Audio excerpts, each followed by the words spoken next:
Lately I just wanna run it up. Can we check or something? I've been really in the field, let up, yeah. I've been really in the field, let her rush, I let her feel. Lately I just wanna run it up. Don't need no deals, I make the deal. Half a ticket to a meal. Lately I just wanna run it up. Yeah. Kinda check a song. Lately I just wanna run it up. Count that too, count it up, yeah. Count it up. Lately I just wanna run it up. Need them ones, I need them fives. Need them tens, I need that change. To the safe, got blues inside. Greens and pinks, it's all the same. I still save and roll my change. Take some losses when I play, charge it to the game. I'm with L, yeah, I'm with T Black, I'm with Reverend now. I'm with Bay, yeah, I'm with Jay, yeah, I'm with Chuck and now. Still the same, not switching sides, now it's about loyalty. You switch sides off for the bag, and that's worth more to me. I mix Nike with designer, I experiment. You just rock what's on the shelf, and I'm not feeling it. Search for the one, but baby girl, it's nothing real as this. Can't trust a soul, I keep a hammer, call it too legit. I've been really in the field, let her rush, I let her feel. Lately I just wanna run it up. Yes, indeed. We got Mosher in the building, and we getting ready to talk Dallas Cowboys football. Welcome to the show, The Final Word. How you doing?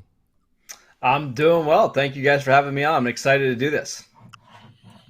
All right. So, actually, we getting ready to go and start very hot because we actually going to start the show with a debate, and we're going to kind of talk about some of the things that your opinion on it. We had a debate the last show, and we go kick it off now, get your opinion on it, and kind of go from there. Here we go. Okay, let's do it. All right. So the question on the table is CeeDee Lamb becoming the new #1 receiver. Is that true or false? That's a really good question. So we actually talked about this on the Locked On Cowboys podcast on Monday. It's coming. Now, when is it coming? That's the question, right? Is it in week 1? Is it by the end of this season? Is it in 2022? I love Amari Cooper. I think he's phenomenal. I think he's the best route runner in football.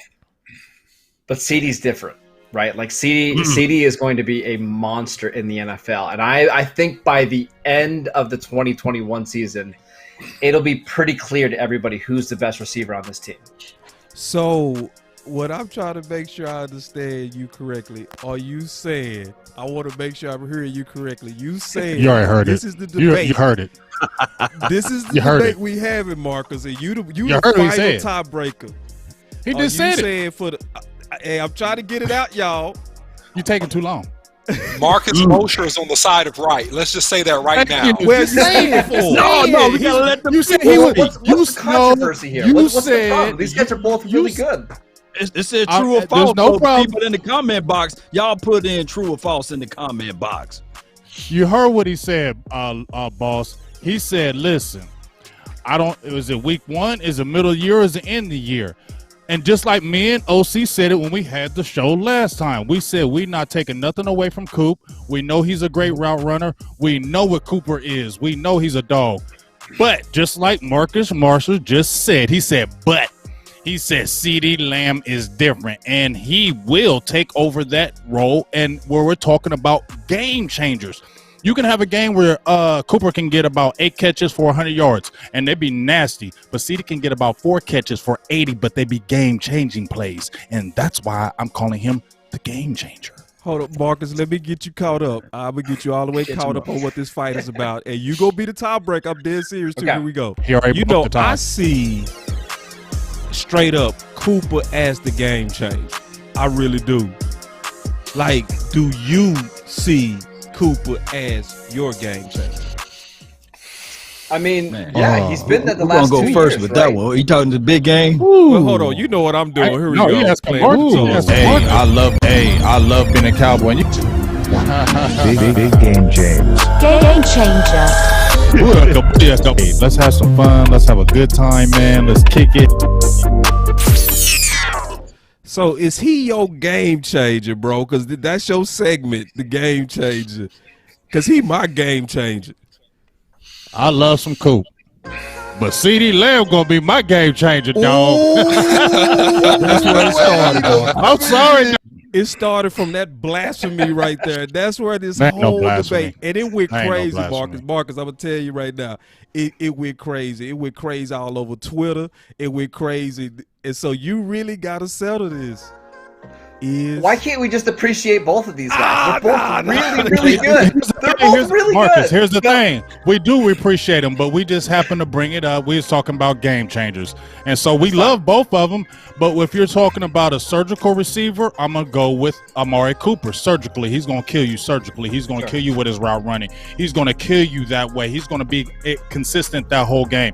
When we're talking about some game-changing plays, I feel like CD Lamb will be that player. That's not taking nothing away from Coop. You're talking about a game changer. And when you see CD Lamb when you played last year, you saw his game changing, what kind of game changing ability he has, especially yards after catch. He's going to be really good with yards after catch, and he already had a great rapport with Dak.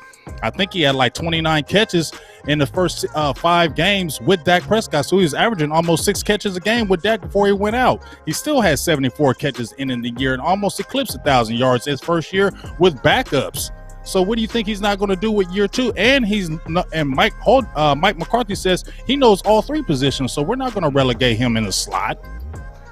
Yeah, so to your credit, Big Game, the first 5 weeks of the season, he was on pace for almost 1,400 yards and double-digit touchdowns. So there is a chance that he gets there this year in that offense. I think I agree with you, though. Like, I think if I want the guy that's more consistent, it's probably Amari. Like, I think you can rely on him to get open on There you go. right?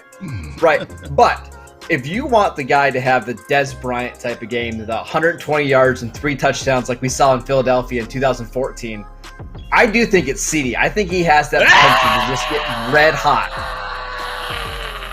Game changer. He won. We won. Me and OC won. We don't need to talk about it. Let's go to the next subject. Marcus just ended it. Thank you.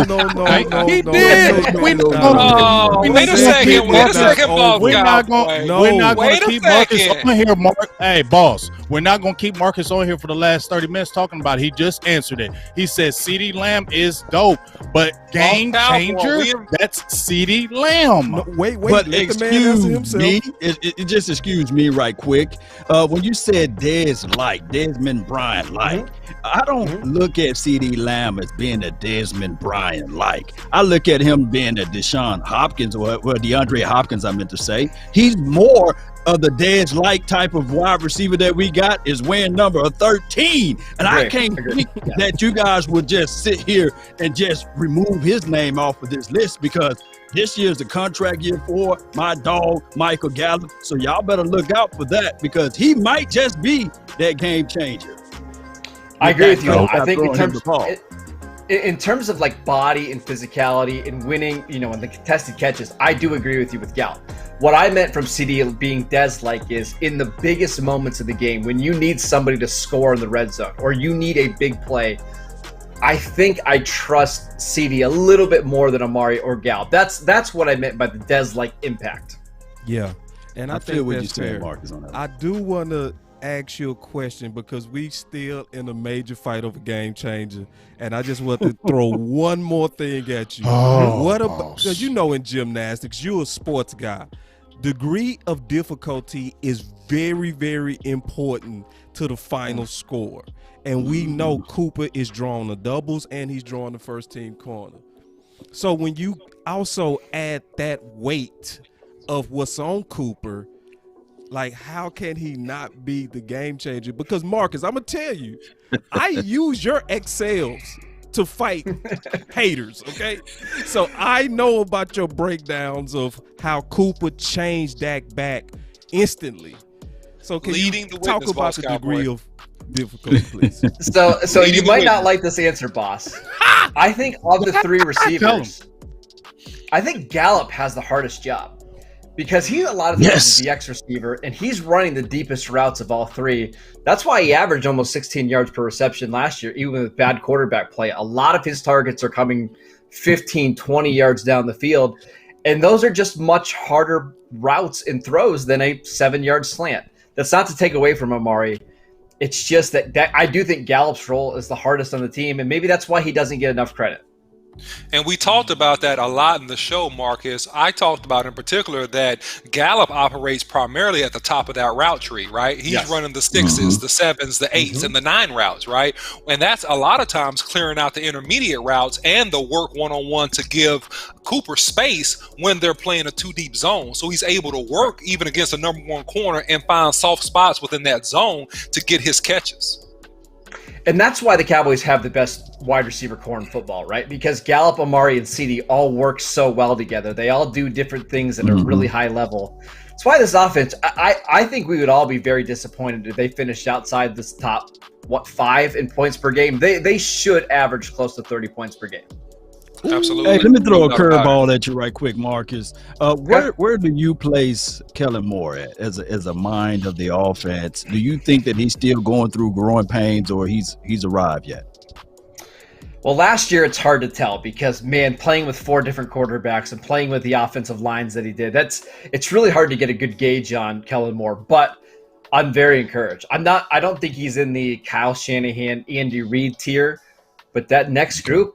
Absolutely. I love how aggressive he was on first downs. I love the play action rates that he uses, the pre-snap motion. I think we're about a year away from calling Kellen Moore one of the best offensive minds in football.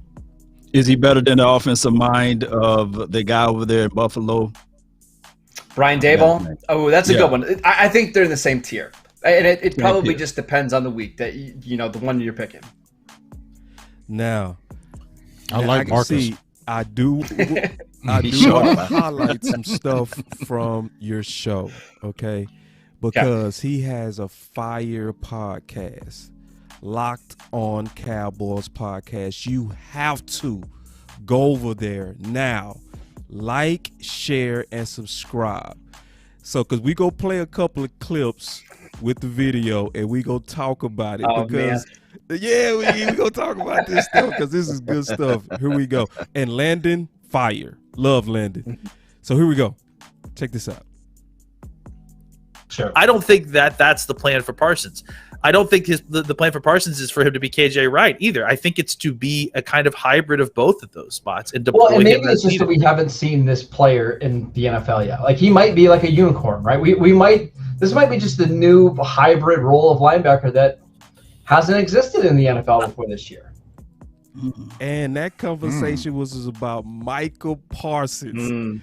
So, Liz, I was listening to you, and you was getting me a little bit too excited. So, one thing I don't do is I don't drink Kool-Aid. I don't, unless I measure it. I measure it. But that was a good point you raised.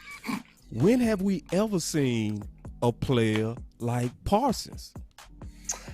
I'm not sure that we have, and that doesn't mean that he's a perfect player because he's not. He's got flaws. I think he's pretty raw. I mean, he's really only played linebacker for two years. However, the traits and the skill set that he has is pretty rare. Like we don't see 6'3", 245-pound linebackers that run in the 4.3s, that can rush off the edge, that can drop into coverage, and can make plays in space. I think he's pretty rare, and if he hits, oh boy, the Cowboys are going to have a special weapon on defense.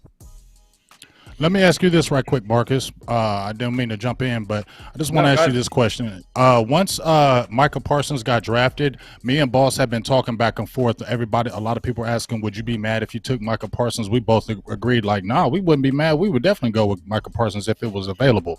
What I want to ask you is, as soon as he got drafted and I watched a lot of his tape and I just seen his personality and everything, I know this might be a reach. I know this might be crazy. But I just really feel that he could be the Dak Prescott of this defense, and that's what I said from A1 day one. I feel like he has the type of personality. I feel he has the athletic ability, and I feel like he has the football ability and the smarts to be able to do that. Am I jumping out there on a limb by myself saying he could be something like that for Dallas? No, I don't think you're crazy because by the accounts of a lot of really smart people, this is one of the best linebacker prospects that we've seen in the last decade. I mean, I think he's right there with Luke Kuechly in terms of a linebacker prospect. I'm not saying that he's going to be Kuechly, but he's pretty rare. And I do think he's got the leadership ability that you want. He's got the athleticism. And if it all clicks, yeah, I think that's a cornerstone of your defense that you could build around for the next 5 or 6 years.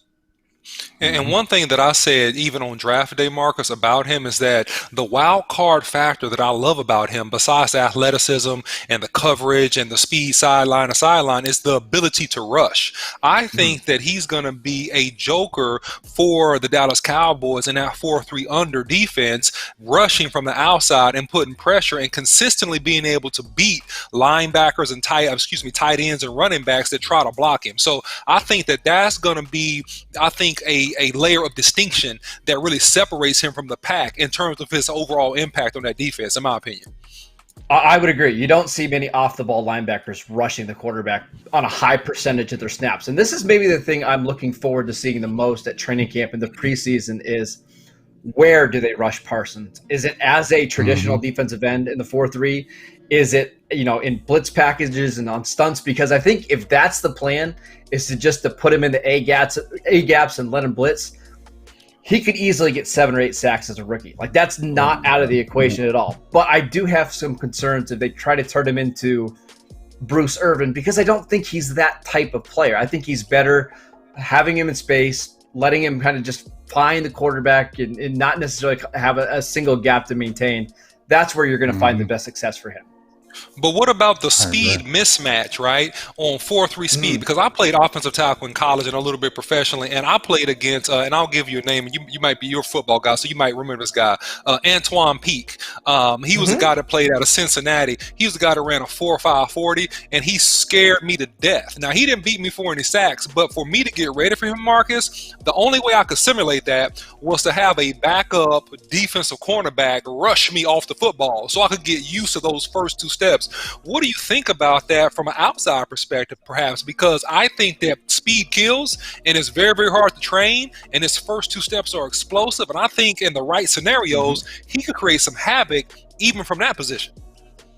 You're right. I mean, the speed off the edge is going to be really hard for offensive tackles to stop. Now, as he plays longer in the league, tackles will have an idea of how to stop him. Like, they'll get out of their stance quickly. They'll prepare for the speed rush. Where Parsons could really make an impact is if he can develop any kind of counter, whether that's an inside spin move, whether that's a little bit of a hump move, right? Because tackles are going to be so eager to get back in their steps that the inside is going to be wide open.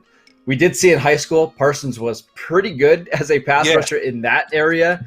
So that's why I am excited about the potential of him as a full-time pass rusher. And you know what gets me excited about that, what you just said, Marcus, is when you said if he can have some counter moves. What gets me excited is that he's already been talking with D-Law. D-Law, they said that he reached out to him and said, "Hey, Rook, I didn't know you could rush the passer." He's like, "Yeah, I was DN in high school. Well, come over here with me and let's learn some stuff," because we know about D-Law and his hand fighting and how good he is with that. And you just said if he can learn some counter moves. Now, if he sits over there with DeMarcus Lawrence and gets with him and learns some counter moves, this kid can be an animal. I already said that he can get 5 sacks. Not saying easy, but he can definitely get 5 sacks. And I'm going to agree with you, Marcus. If they put him in position where they let him move around and just let him be free and let him just create havoc, I feel like you're going to see the best out of Micah Parsons in his rookie year. He should get 5 sacks just on athleticism and hustle alone. He really should, because he's just going to be so much more athletic than anything offenses are used to. So if he's on the field in passing situations, which I expect him to, he should have a pretty monster stat line as a rookie. Yes, sir. Hey, you spitting the facts over there. And especially when you're talking about blitzing off the edge there, I think that even if it's off of Randy Gregory's side, if you pay attention to the tackles, they already widen out because they know for sure Gregory got that bend. He can get off to that edge. So, hey, offensive coordinators, they're going to have to think about number 11 out there on the field. So you're right. And I mean, if they keep Jalen out on the field as well, in their nickel packages, those are 2 guys that can really rush the passer really well. So if this is a defense that wants to be more aggressive and they want to be more multiple up front, Jalen and Parsons give you a lot of interesting looks. Who do you guys start in as your base on the linebackers? I think it'll probably be Micah Parsons at will and Jalen as the middle linebacker.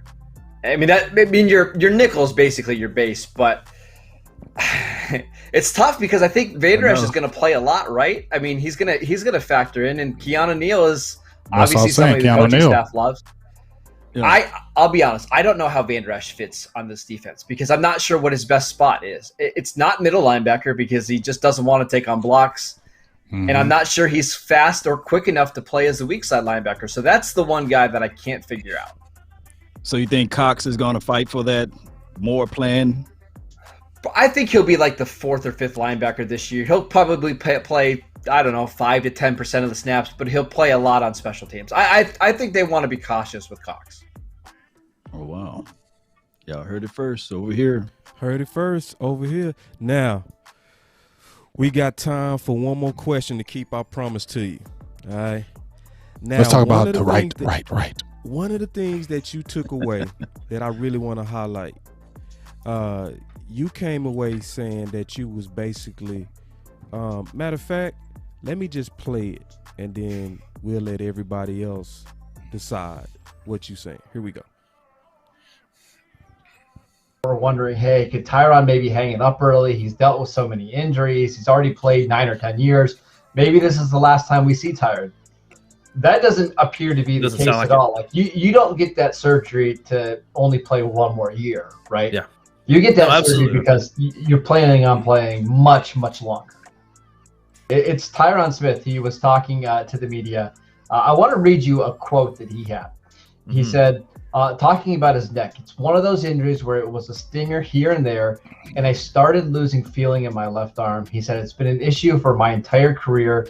He said, now it's stronger than it ever was before.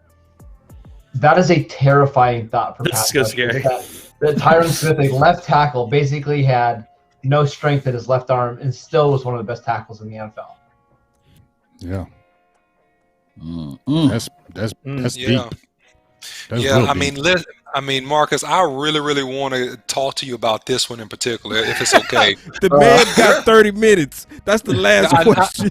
I know it's the very last question, and listen, I'm going to make this extremely concise. Look, Tyron, this is a cervical neck, right, which is like one of the worst injuries you could possibly have, especially with the blunt force trauma that you have at that tackle position. Now, listen, I love Tyron Smith. I hope he plays another 10 years in the league if he could, right? But I'm concerned. I am concerned. I'm concerned that if he gets hit in the wrong way, if he gets caught up with a nasty bull rush or having to step off and headbutt somebody really hard, that he jars that neck and he loses some extremity feelings, and then we're back to our secondary tackle now. What's your take on that situation? And do you anticipate him playing all 16 games? Because I'll be honest with you, I don't. Do you see him making it through the season without any scars or blemishes? All right, so let's first talk about the injury. I think the concern about the neck and the spine is real, and that's why he got the surgery. I think there was parts of the 2019 and early parts of the 2020 season where the Cowboys were concerned if he takes the wrong hit, he could be done. It doesn't sound like they're concerned about it at all. Like the issue was fixed. There were times during the 2019 season where he couldn't really feel his hand at all, and he was still going out there and playing and dominating edge rushers. So the Cowboys feel really good about it. Tyron Smith said he's going to play until the wheels fall off. I don't anticipate him probably playing all 17 games, but if we could get 14, 15 games out of a healthy Tyron Smith, I would take that in a heartbeat. Yeah, me too. I agree, 100%. Yep. I would too. Yeah. Yep. A 40% Tyron Smith is better than a majority of the tackles in the NFL. So yeah, for sure. Yeah. And what gets you excited, at least, when he says he's not trying to walk away. I think that's the thing that excites me about it, is that he says, I want to keep playing until I can't play no more. So I think that's the exciting part, because maybe you hear about players that they've been through those injuries and they're like, we'll see what happens. But from his mindset, hopefully that's the mindset where he's like, I don't care, I want to keep going. So hopefully that body holds up, because a healthy Tyron is a better team for Dallas. Well, look at like Anthony Costanzo, the left tackle for the Colts. Same draft class as Tyron Smith. He hung him up this offseason, right?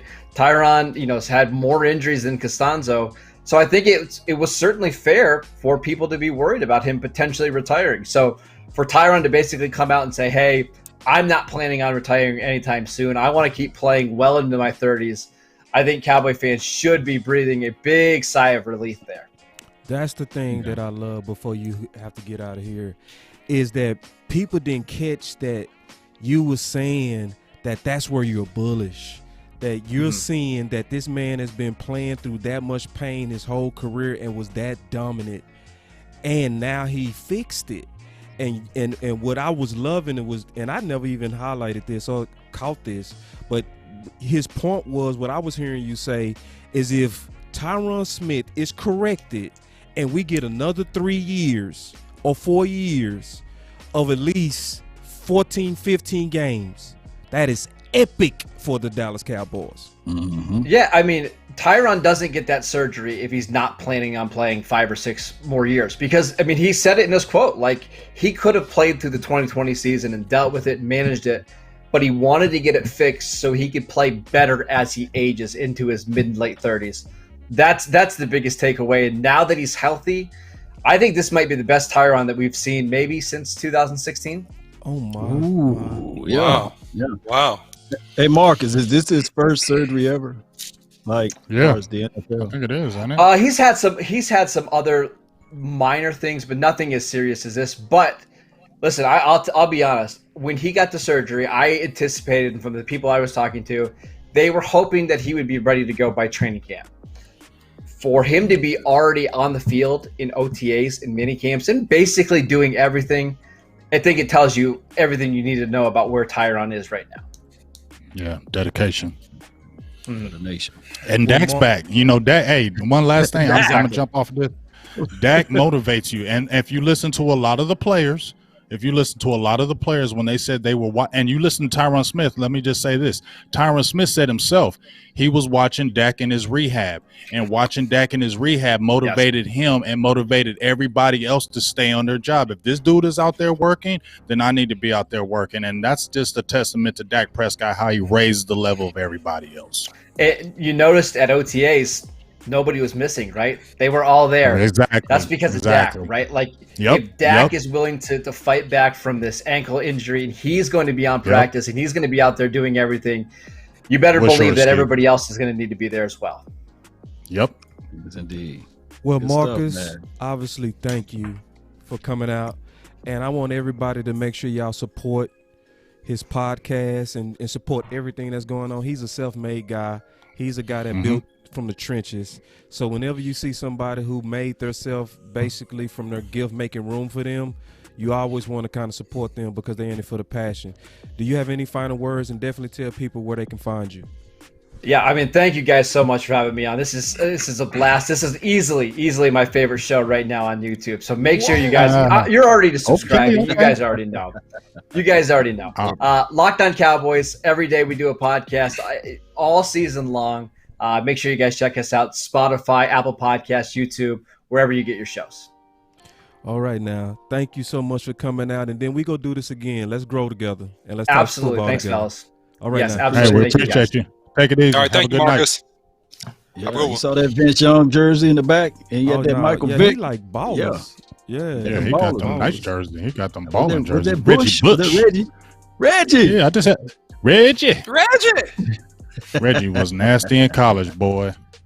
He Man, was I don't know like who a was better, matrix. Young or Reggie. Reggie. Oh, I got to give it. Reggie was, but I'm gonna take Young because of Texas. Hook 'em, baby. Hook 'em, baby. You remember that championship, baby? Yeah, hey, that got Vince Young a lot of money. That got him a huge contract. That one game got him a huge contract. Hey, but let's just say I give him his due though. His first couple years, Vince was exciting, man. Yeah, He was, no doubt. So real quick, fellas, I mean, what was kind of the high points y'all got of it? I'm gonna tell y'all right now, the high points that I got of it was his take on Tyron Smith and his take on Parsons being just like the type of player with an upside that you can't even describe ever saying you've seen a player like him. I wanted y'all to expound on that if you get him sick. Well, I want to say one thing. You running away. I noticed how you mentioned Parsons and you mentioned Tyron Smith, but you ran away from the CD thing because but that's okay. But that's okay. Yeah. Oh yeah. But that's okay. But that's okay. But that's okay. I get it. I get it. Back to that. No. Let's not touch it. changer. We're not gonna touch it, boss. But I appreciate Marcus for you said he was the tiebreaker. and we won. So just thank you, Marcus, once again, if you're still listening. Now, if thank you, Marcus. Go ahead, OC. Jump in there, OC. Just tell him. No, man. Listen, all I'm gonna say is, look, I know my partner, love him to life, man. It's hard for him to admit an L, and it's okay. I know. It's all good. It's okay. very hard. Freaking mind. So listen. One thing I'll say just real quick, and I'm gonna kick it back to you, Big Game, is that look, I was very, very interested to see, and actually, Boss Cowboy, to your credit, you pointed out the LT earring in his first press conference, right? Yeah, so that he gave sure a little bit of indication about what we're thinking about this guy. I think that if Parsons can stay clean, right, use his superior athletic ability, man, he's gonna make so many plays, it's gonna be ridiculous. But I'm gonna kick it back to you on that, Big Game. Oh man, I'm gonna just bounce off you with that, OC, and just like what you said, boss. I didn't peep that until you said that, and then that just made me think, okay, this dude must be different, because who does that? Okay, who does that? That's Lawrence Taylor. You feel me? But dog, just looking, I'm saying, man, I'm gonna stay with this. I said it from day one. Micah Parsons is going to be the Dak Prescott of this defense. I just feel like there's something different about this kid. I just feel like there's something different about him. He has the ability. I feel like he has the mindset. I feel like he has the leadership. He has the personality. And all they need to do is put him in the right positions to let him go nutty. And once he does it, I'm trying to tell y'all going to see how quick this defense jumps on his back and follows him. Now, I love D-Law, but I just feel like D-Law is the guy. I think we talked to somebody else. He's more of a guy that's going to do it by example. He's going to go in there and go hard. Micah Parsons is going to be able to get in that huddle and be like, come on, fellas, let's go. Let's do this. And I feel like everybody's going to listen to him because his play is going to match his talk. And we see it right now. Everybody, you just see it. When you look at Micah, you just want to listen to him. You just want to watch him. And that ability is going to go with that personality. I'm telling you, dog, we got a playmaker for a long time. And this was a great pick. No doubt, man. So when you talk about Parsons, you think about all of the things that happened during this offseason. And one thing that I really paid attention to is that he's not afraid to lose. You learn more from your failures than your success. He called out the biggest guy in the chess game as relates to Amari Cooper. Not afraid, just call him out. And now you can transpose that to the field. Yes. He's not afraid. He's not one of these guys that trying to look too cute, trying to be too wise. He's not trying to outspeak his wisdom tooth. He's out there. He's trying to make plays, and he's not afraid to call it out. So that alone makes millions and millions and millions of views of eyeballs go toward him on that Sunday, on that Monday night, on that Thursday night, as well as occasionally some Saturday. So I feel what you're saying, Big Game. He may just be that guy that's going to flip everything out as it relates to his defense. OC, what you got on that? Yeah, man. I mean, I kind of mentioned earlier, I think that he's a joker player. He's one of those guys that, if I can compare him to a player in terms of explosive playmaking ability that's recently retired, it would be a Troy Polamalu. How explosive Troy Polamalu was and making plays all over the field, except for Parsons is bigger and faster. If you can encapsulate that thought, you'll see what I'm saying. He's a guy that he's a joker guy. He can make plays all over the field. He's going to make plays in the pass game. He's going to make plays in the run game. I believe they will let him rush at least 25% of the time in some capacity. And I think that as he bumps up his productivity there, he may rush even more. But I think that he's a guy that can change the game. He's a guy that you can ISO. You can say, hey, Micah, we need you to take this guy out of the game. I need you to stick this guy. He's an eraser and he's a joker card, man. And I think that that's what's going to make him special. All right, y'all. Just FYI, we got Tuck in the building. Tuck, we can hear you. So once we see you, once you show that the trim beard, we go put the camera on. But I got to give Tuck one of these.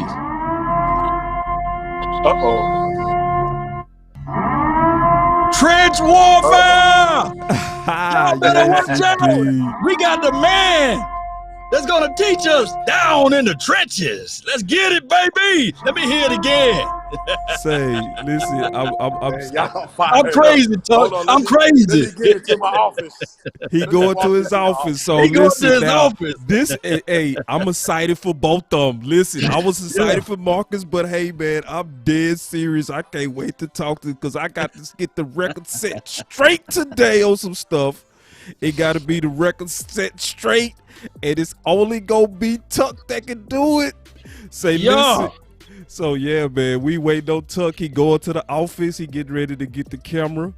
But big game, you got the best relationship, man. I think it's just appropriate for you to kind of break down the big brother. Hey man, There we go. There is he in there? Is he in there? Yeah. Well, let me get some flowers to my dog right quick. Let me get some flowers to my dog right quick. Appreciate you yesterday for giving me my happy Father's Day. Happy Father's Day to you, big dog.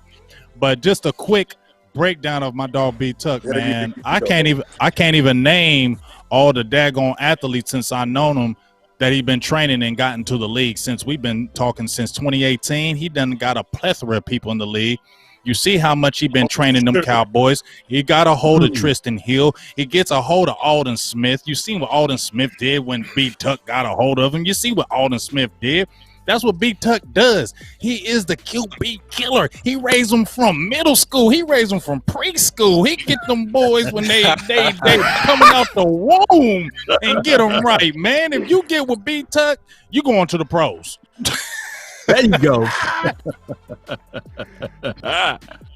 We can hear my you. dog. His phone Is he froze for just 1 Oh, second. that's a perfect picture too. But yeah, man, his resume speaks loud. So as soon as he get back, because we can hear you, Coach.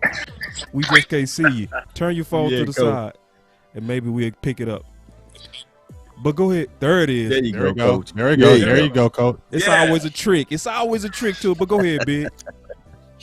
No, go ahead. What's up, Big Tuck? Hey man, just got finished with my high school group that trains in the evenings, and so just sitting around talking to my program director, man, waiting on you guys to tell me to jump on. All right.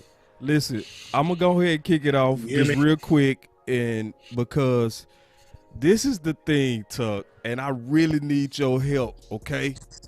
So I'm bought into Dan Quinn, okay? Mainly because I see him moving the guys back to what made sense. I talked about Tank never should have been standing up, in my opinion. I felt like you put a lot of time into building the mechanics and the muscle memory off coming out that three-point stance and that explosion. Am I tripping, or did that alone make us better? Because when I looked at his film, all of his best years was when he was coming from the 4-3 off that edge in the three-point stance. Am I tripping?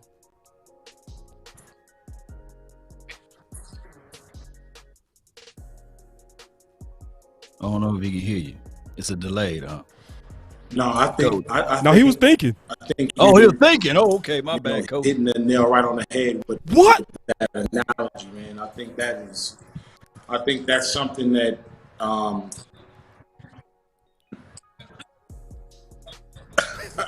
No, you're absolutely correct. You're absolutely correct. He's made in his league coming out of a 3-point stance. Right. I think that was a mistake to put him into. It is that simple. And this is not no knock on Mike Nolan. It was just, to me. Can you hear me? Yeah, I can hear you fine. The issue is, just to me, is that's the guy you paid. That was the best guy on your D. So I'm just that. If I don't ask anything else, that was the one thing I wanted to get to, is to make sure that my thinking was right. Because from my breakdown, Tuck, if you have any ways to expound on this, I would love to see it. Because, I ran track and I came out the blocks. So I was analogizing the 3-point stance. It's not exactly the same, but the idea of it is the same, to where it's about that first step explosion. So And coming from that 4-3 defense and concentrating on that first step explosion, I was trying to see if you could expound on that, on how putting the guys in the right position alone is going to likely make us better.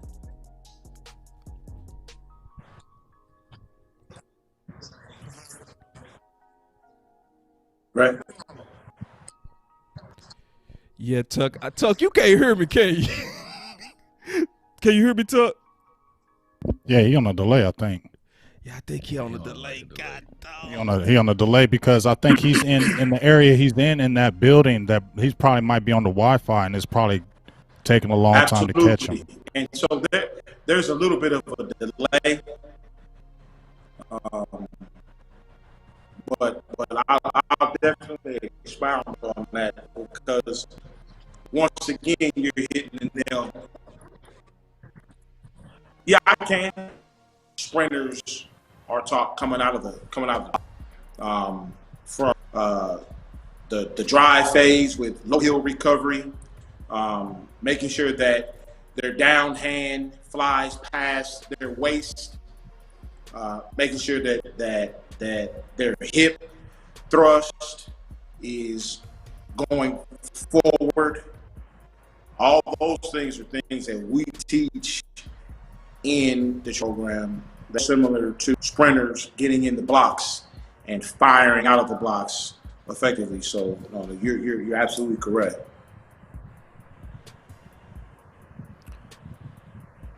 Yeah.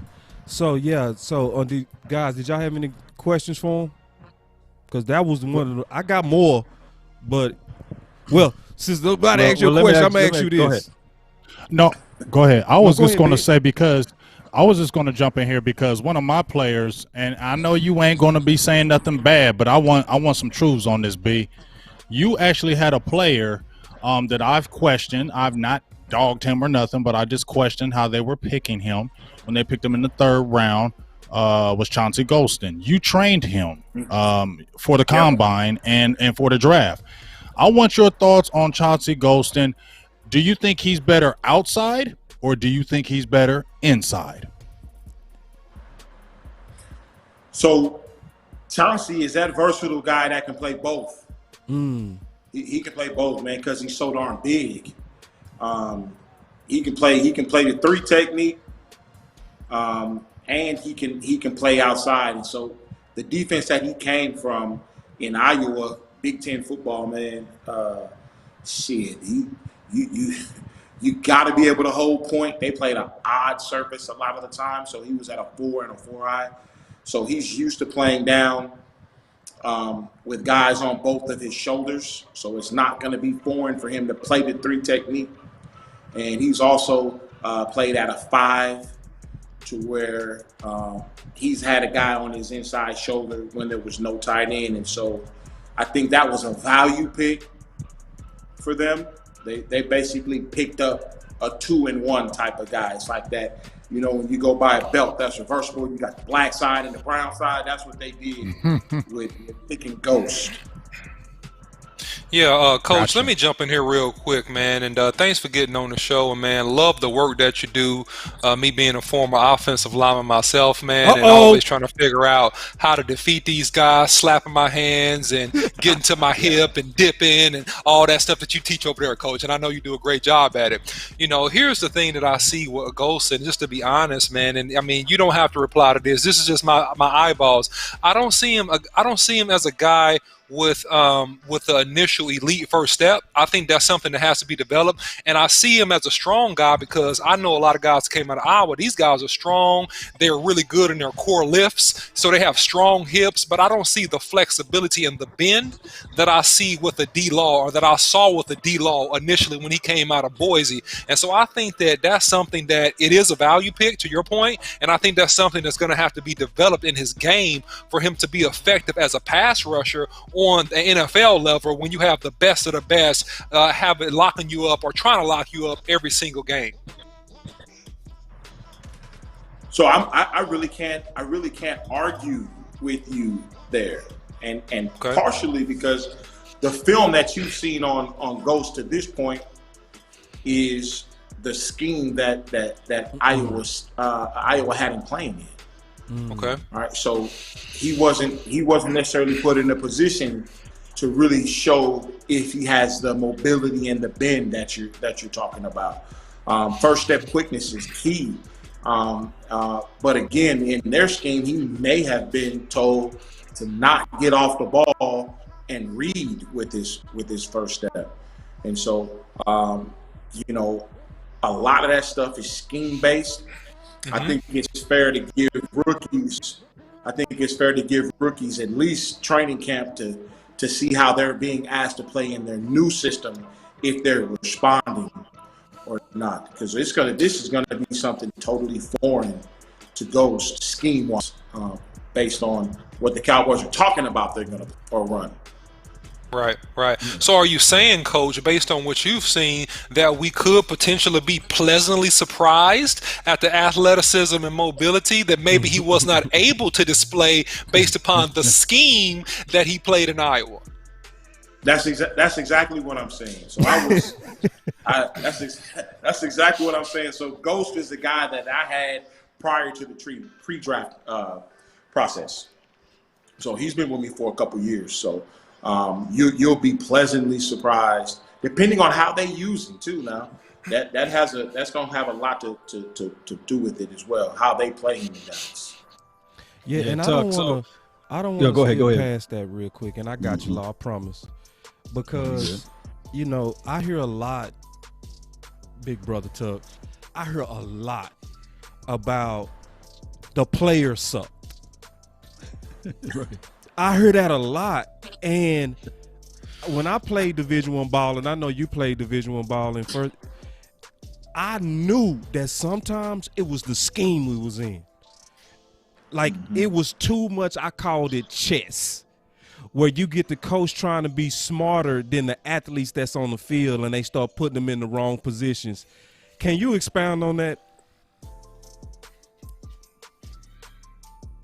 Absolutely, and let's just take you know a player that's on the roster that was a rookie last year, in Neville Gallimore, right?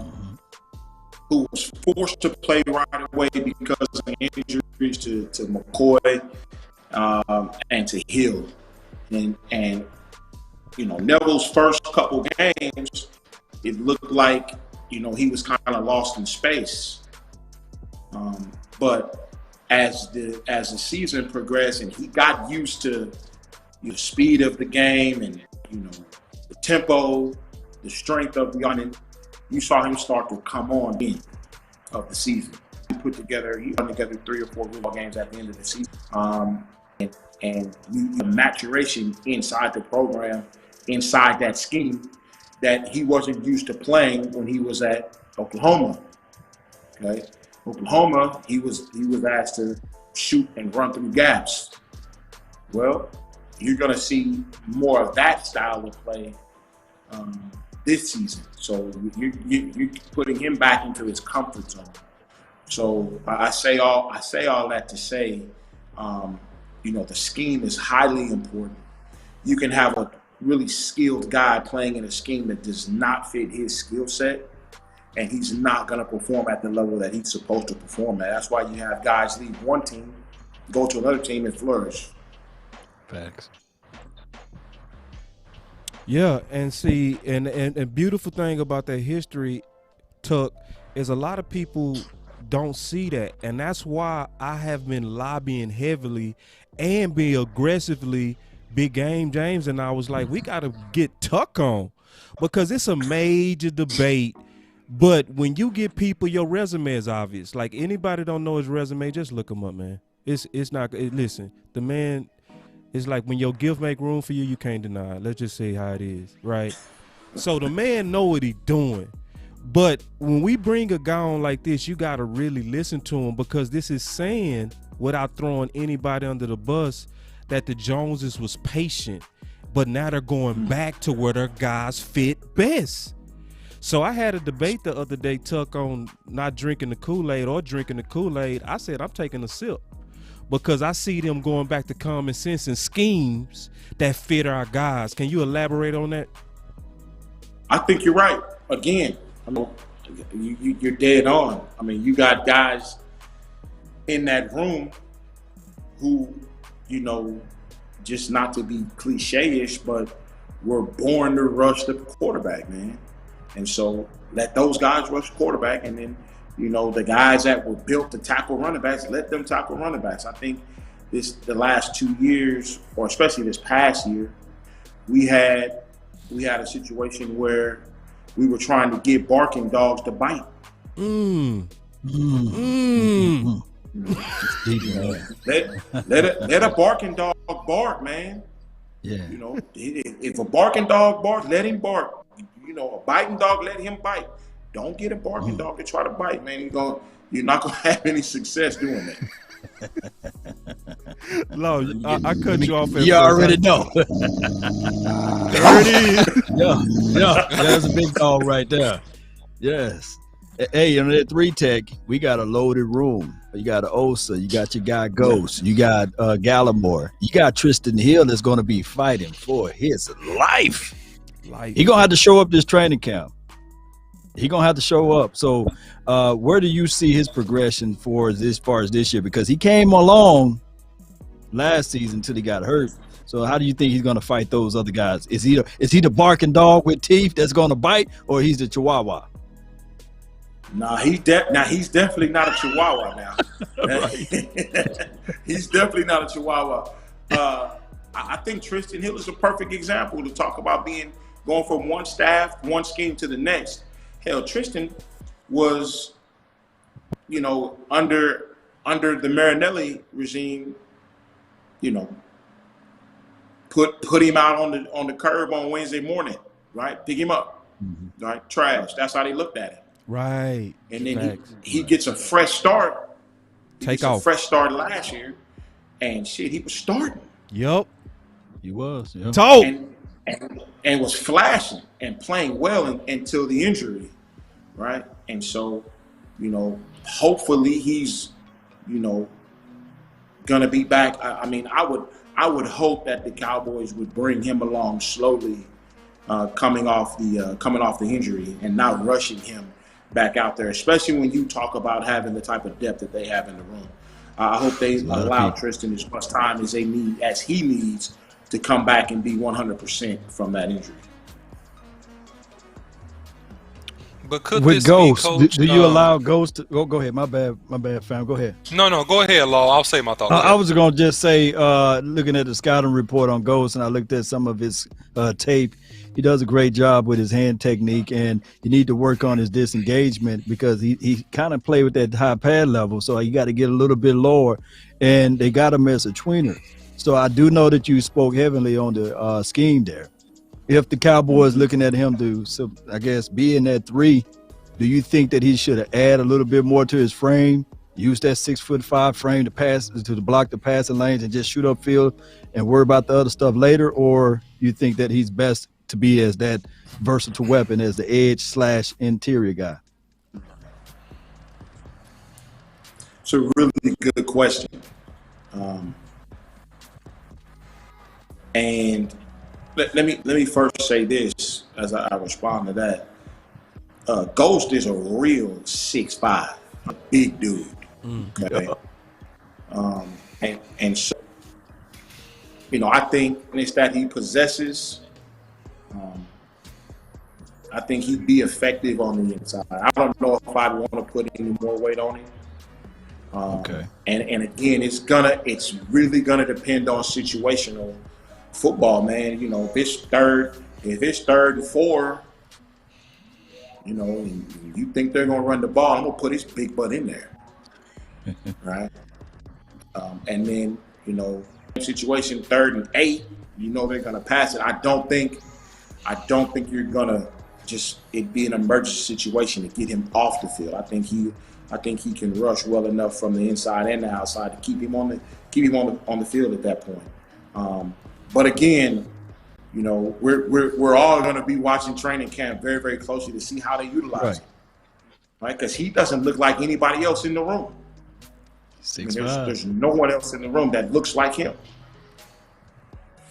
So I'm interested to see how they utilize him myself.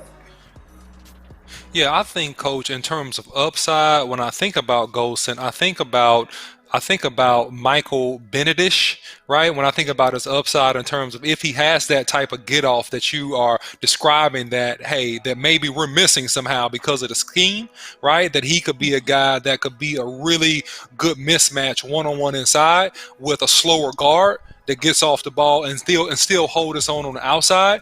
But here's something else I want to go back to a thought, because we talked about Tristan Hill. Like, I think Tristan Hill is raw, right? I think that he still has some nuances that he has to work out. He was starting, but I think that somebody, coach, and again, you don't have to speak to this. This is just, podcasters saying their thoughts.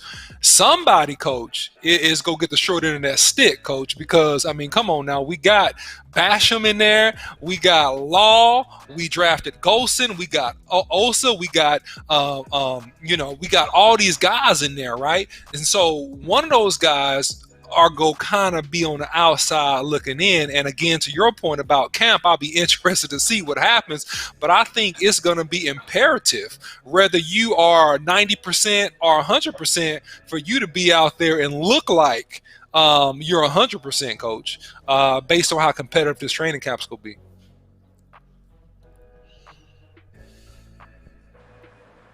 I mean, I agree. Somebody is going to get the short end of the stick. That's for sure.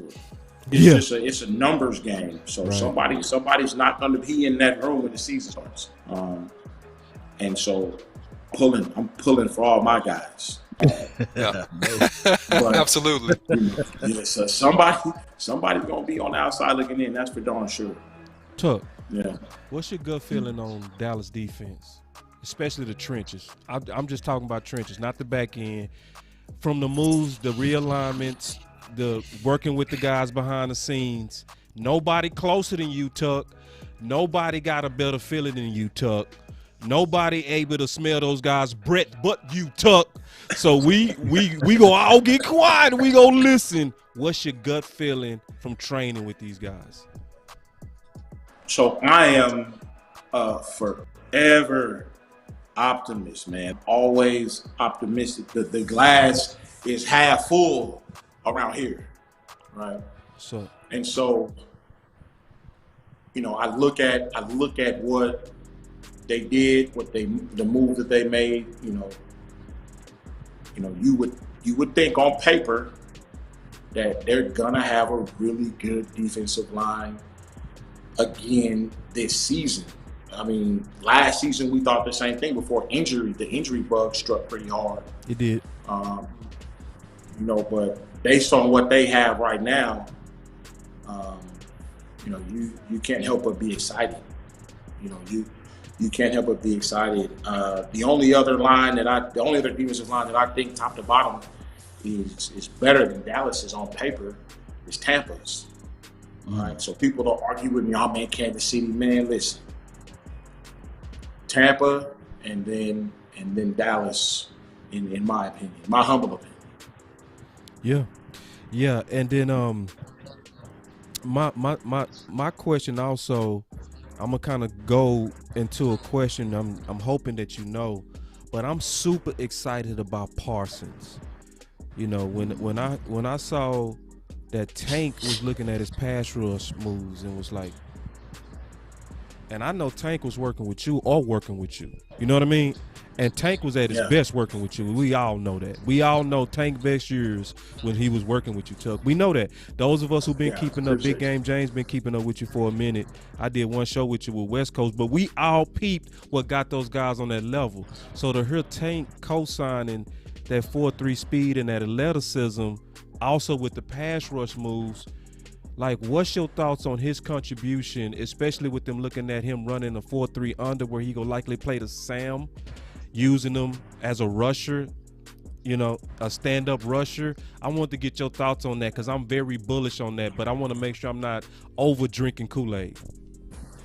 Nah, you drinking that good 2-pack, a whole cup and a half of sugar Kool-Aid right there, baby, because I'm gonna drink it with you. I've heard the same thing about his pass rush ability, and I'm talking about guys astonished by it. Like, hey man, this dude can rush. Astonished? He can really rush. I told you. Told you draft night. Told you draft night. Now, listen, y'all. I told you draft night. So Coach Tuck. This is King Pass Rush King, y'all. I don't want y'all to think I'm playing when I talk about this. He got a camp coming up in 2 days. He go plug it, but in just a second. He got a big. Matter of fact, go ahead and plug it real quick. We gonna talk about Parsons, and then if the guys got any questions, But go ahead and plug this. So it's actually on the 24th of next month. It's actually on the 24th of next month. Yeah. So we got a couple weeks, but what we do here in Texas, man, we just really wanted to provide a platform for the big skill, offensive line and defensive line, to be able to showcase their skill set, just like the little skill does when they do 7-on-7. And so whenever you go to a college camp, they do one-on-ones with the offense, with the receivers and the DBs. They'll do one-on-ones with the O-line and the D-line, but that format wasn't available outside of college camps. And so my business partners and I decided to provide that platform. And so we came up with Trench Bullies, and we've done 3 of them so far this year. The one coming up on the 24th is going to be the last one before the football season starts. And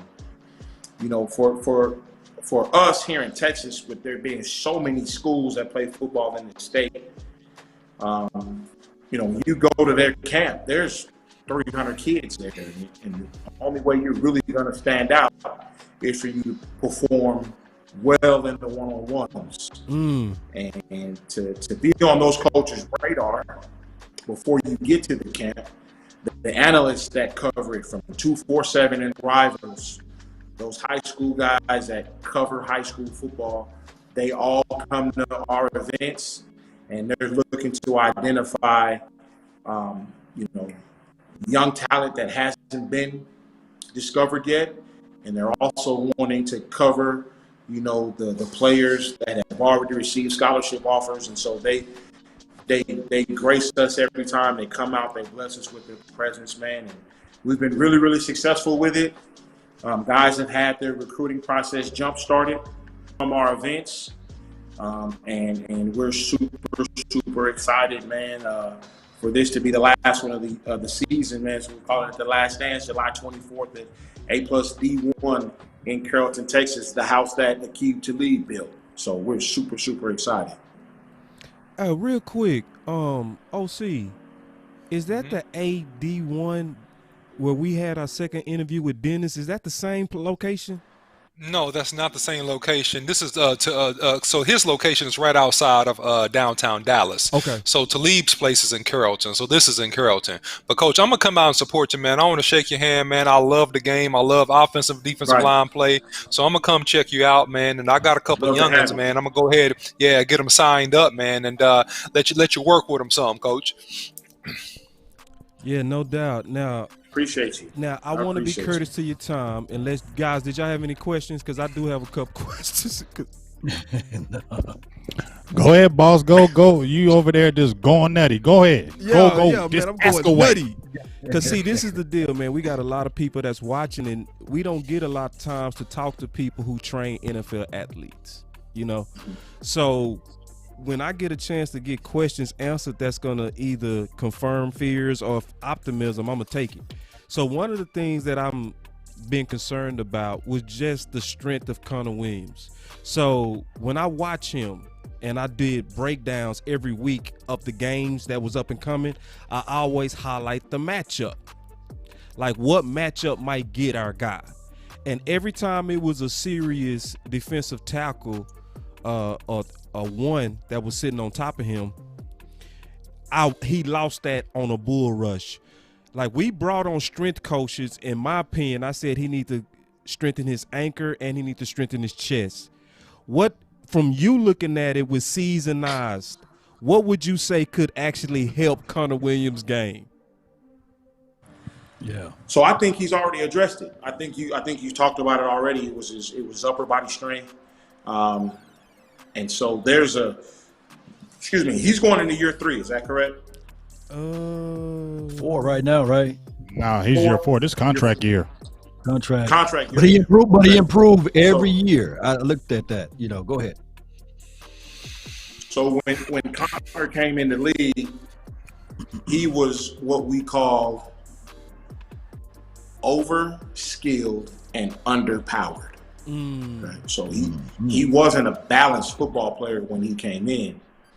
You've got guys that are on the contrary, overpowered and underskilled. Right, and so they don't get as exposed as quickly as guys that are underpowered and overskilled. And I think Connor has done a really good job, and the staff with the Cowboys, especially the strength and conditioning staff, has done a really good job not only putting the right type of weight on him, but getting him stronger. That offensive line group as a unit is strong, and so he really had no choice but to get in there and push that iron around to kind of make sure that he's on the same level as they are. But I still look at him as you play spade, right? You play spade, and you got that big joke in your hand. And every time I see Connor, this is what they do. They wait until like the late fourth quarter. And they say, man, I know I can at least get me one book out of him. And that's when they do their power rush and they get to the quarterback. They just do it all the time. It's once a game, they at least get that bull rush and get that pressure and move the quarterback out, or they get that sack. So you mean to tell me that this year, hopefully, he can at least get some of that strength and stop that? Yeah, man, there's tremendous pressure on that offensive line this year, right? Because you've got a perfectly repaired $100 million man back there. Facts.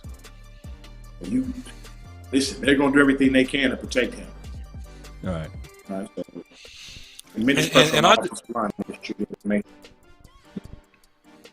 And Coach, I just want to throw something in there real quick of myself. I mean, I do think that, bull rushing defense is a strength thing, but I also think it can be a technical thing, and it can be a choice of technique and how you decide to set that defensive player. And I think that what I've seen with Connor is that sometimes, man, he gets in a third and short situation, man, and he's giving too much airtime, man. He can tight set a dude. He don't gotta set back at a 45, right? Like he has a wide 3 technique, right? He can strong set a dude, you know what I'm saying? And pop him almost like it's a play action pass.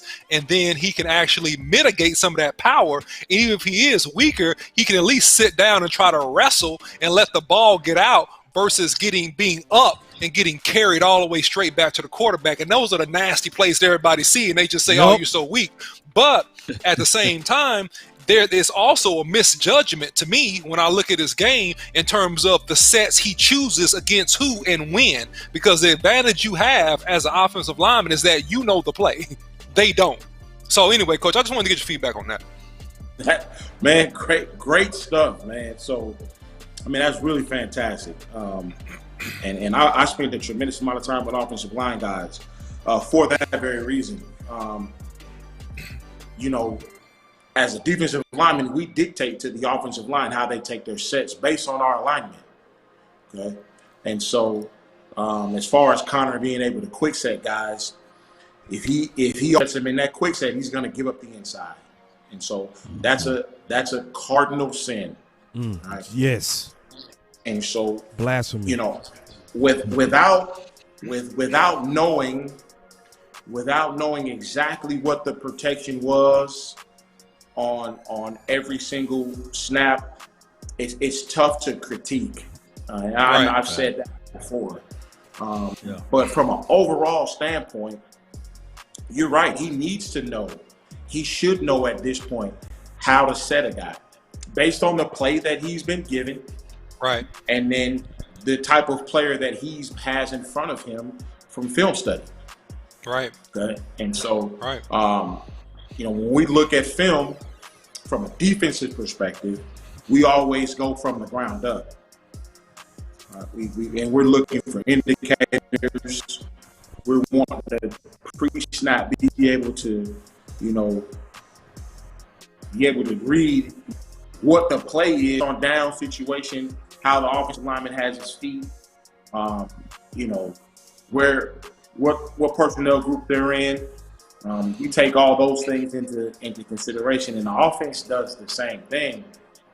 And, just to give a really, really clear illustration of that is when the Cowboys played the Rams in the NFC Championship game. And the Rams offensive line was able to pick up on their stunts, their twists, and their games because they were changing up their stance. So they go from a neutral stance to a stagger, either an outside stagger or an inside stagger, depending on which way they're going to run their stunt. So those are indicators.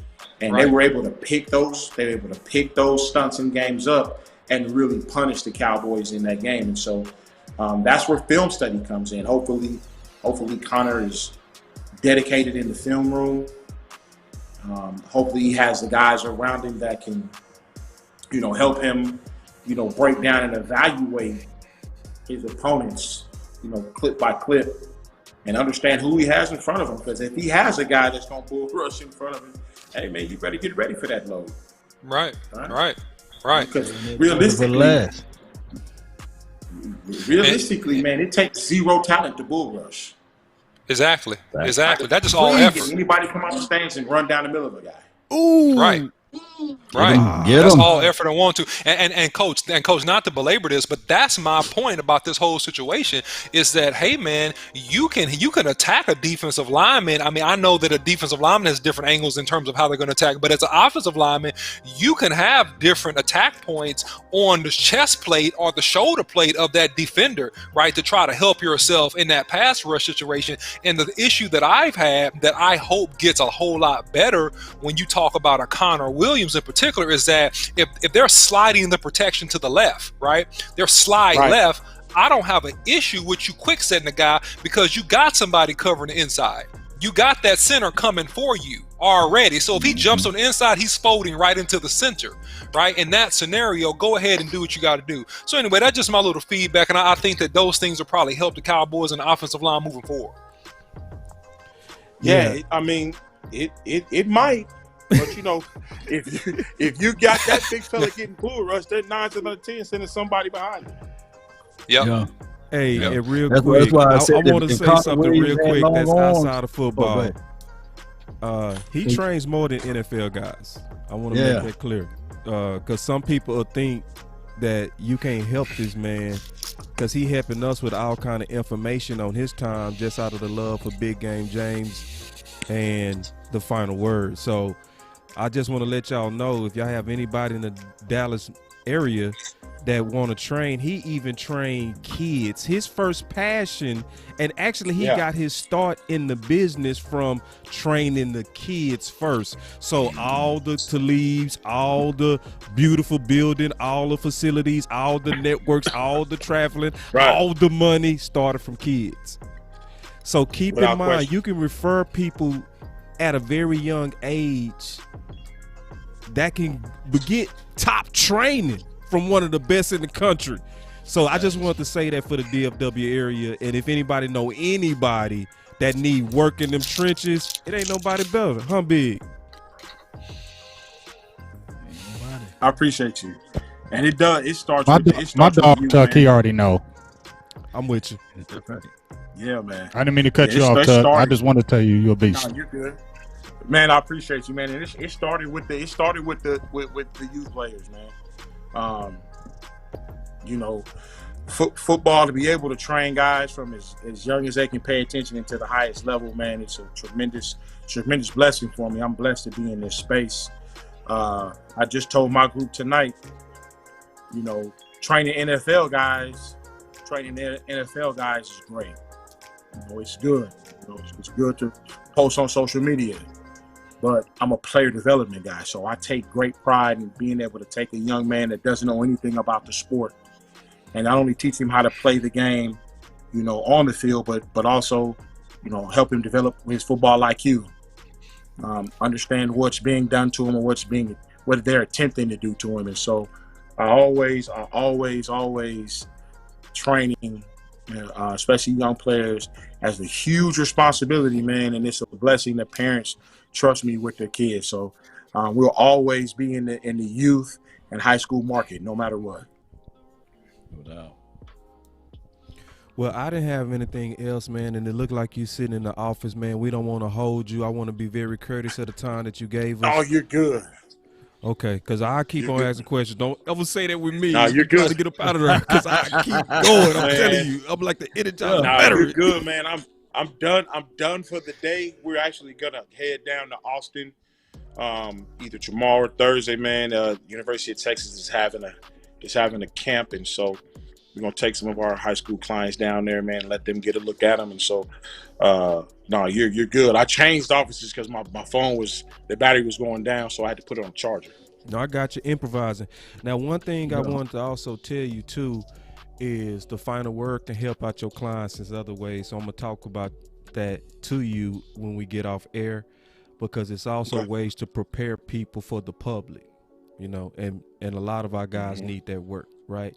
So a lot of times when they get in, they go get that coaching, but before you get in and you're trying to get in, you need some PR coaching. So, but we'll talk about that off air. But obviously we appreciate everything you do.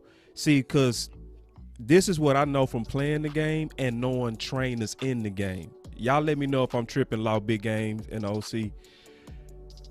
The season, by the time you get to the season, it's too late. You make your biggest gains from the time they spend with the B-Tucks right after the season is over. That's what makes the season. You don't make the season by calling up Tuck 2 weeks from when everything getting ready to start. Now, you better have been with Tuck soon as the Super Bowl was over with. If you go see that explosion that you saw with Tank in 2017, it takes early work and it takes a hard work, and it's only in the off season that you go have a full great season. Am I tripping? Nah, you listen. The NFL, you have about four weeks where you can just not do anything, right? In January, if you're not playing, deep in the playoffs or in the Super Bowl, but by Valentine's Day, you need to have a plan in place. Yeah, right? Because there's just really the game is too demanding. And like you said, there's no off season, man. You've got to constantly be doing something to prepare yourself to play. Mentally, physically, strength, skill. So everything needs to. It's a constant battle to prepare to play. And the professionals, the true professionals that have great longevity, they're going to speak about that when they're retired. Being able to eat normal and do normal stuff, right? Yeah. Because of the amount of work that goes into, getting ready to play, 16 games for sure. And that's why we train year round. We Christmas Eve, we don't his mother. They train. Yeah. Yes, indeed. But Tuck, man, thank you. I really appreciate you coming out. We obviously not gonna make this the last time. And we'll talk off air about other different things where we can possibly help each other, the whole group and I. So, but definitely thank you. Did y'all have anything? If not, let everybody know where to find you, because the whole thread, as long as I've been looking at it, everybody been saying, where can I follow him? So I've been listen, y'all, I've been having his handles up too. So y'all watch the handles, and I didn't get it wrong. I got all his handles right, but tell all the people where they can find you, some of the events that's coming up, to where they can know how to help their kids and all that kind of stuff. So Instagram is D-line_guru. And then Twitter is at TWF Training. And just a heads up, the grind is not to be televised. So you will, when you go to my social media platforms, you're gonna see some still pictures. You'll see some stuff. But if you expect to go there and see, your favorite Cowboy player going through training, you're not going to see it. So right. For me, I'm an old school guy. Training is where you need to be vulnerable. You need to take your L's in training, And so, I don't believe in putting vulnerable moments out for the public to see. So, love to have you come hit us up, man. Follow us, especially for events. But if you expect to see a bunch of pro guys running through drills, don't show up. Don't do it. Say you in the wrong spot. Because the grind is not to be televised, man. Nuanced people can pick those things up. Look at his foot. Look what foot he leads with. Look at that elbow, man. Look how he moved that elbow. It's wow. It's swinging wow. I can put my hand inside. So, yeah, he ain't trying to televise all that stuff. Yeah. And it's competitive intelligence. It's competitive at the same time. intelligence. I love it. It's things that these guys develop, these trainers develop that's secret sauce. Like when you see guys like Tank, like I'm not pulling from Sweat because he played for the Redskins, but I know you are, and it's all kind of skills that they got to put into these guys that they got to keep to themselves too, because, that's why it can't be televised. You're not going to tell everybody how you teach these guys to become stars. They got to pay you for that or pay me for that. You know what I mean? That's how I go. Intellectual property. Exactly. But thanks again. Y'all make sure y'all do reach out to him and support him. And even sometimes just send shots of encouragement. If you get a referral, if you get somebody that need help, say, hey, Tuck, I heard you work with kids. How about this person? How about that person? I got a little league property, man. Yeah. So, but thanks again, Tuck, and we go definitely do this again, man. Much love and keep doing what you're doing for the DFW and the Dallas Cowboys and even Sweat. I even say Montez Sweat. All right, thanks, bro. Coach, man. Appreciate you. Take it easy, Coach. Appreciate you, B Tuck. Love you, dog. Yes, Dog Tuck. All right, now we got the four together. Man, come on, bro. Oh, I want to say something right quick on this now. Okay, let's go. Can we hear this? Okay, first I'm gonna go ahead and agree with. I'm glad OC brought that up about ghosting, because I'm agreeing with him because I made a video about it. Okay, right. I made a video about Chauncey ghosting, and I was never dissing him. But when I made the video about him, everything that the OC said, that's what I said. I said he was better inside. He was quicker penetration on the inside. But when you saw him on the outside, B is saying his scheme, I don't know. Because when I seen him rush the passer, I seen basic moves. I seen him coming out of that stance upright. I seen when that offensive lineman locked him down, he had no counter moves to be able to counter that. Yeah. I didn't see the pass rushing. I didn't see the first step like OC was saying. He didn't have that first step explosiveness. And if you drafted him in the third round, you're looking at him to be the backup to D-Law. And I'm like, how is he going to be the backup to D-Law? He don't have that tick off the edge. That's why I was like, let's see if he can slide in the middle. People like, oh, well, you're hating on him. He does. Okay, well, they drafted. The only reason why I said he was overdrafted because I was like, he was great at setting the edge, right? He's great in the run game. Yeah, well, you could have got a player like that. You could have got a player like that later on too. That's all I was saying. You could have got a defensive end that plays the run good. You get what I'm saying? So that's why I felt like he was more of a versatile player, and I feel like he's better in inside because he's a big boy. He's 6'5", he's like 275. He's almost teetering at 280. So that's what I was saying with that, and I'm glad OC had brought that out and asked B that because I didn't see that tick coming off the edge.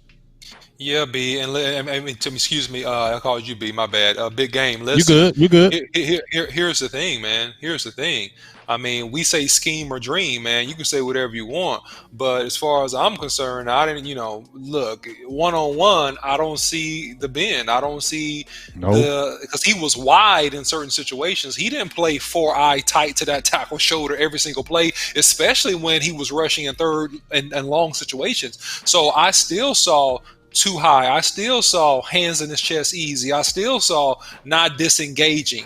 I still saw things that concern me as it relates to his ability coming into the NFL and to have an effective pass rush off that edge. And that's why my comparison is that, hey, maybe he's quicker than I think he is, right? Maybe he has another gear that he's going to get into. And that's why I said slide him inside one-on-one against a slow guard, Michael Benedict, right? If you think about Seattle Seahawks, right? Long, tall, tall, Right. 275-pound dude, right? That was quick off the bump and could beat guards pretty easy. So I think that maybe that's his upside. But I agree with you, Big Game. I don't really see it if you're talking about being a tremendous edge rusher at this point. I could be surprised, but I don't see it right now. I'm just being honest. Let me add Yeah, to at it, the too. time, if they wanted to get their edge rusher, I think Ronnie Perkins was out there, and I believe was he out there during that pick? Yeah, Perkins was still out there. Perkins was still out there, but you talking about a 6'3" guy that's more of a rusher,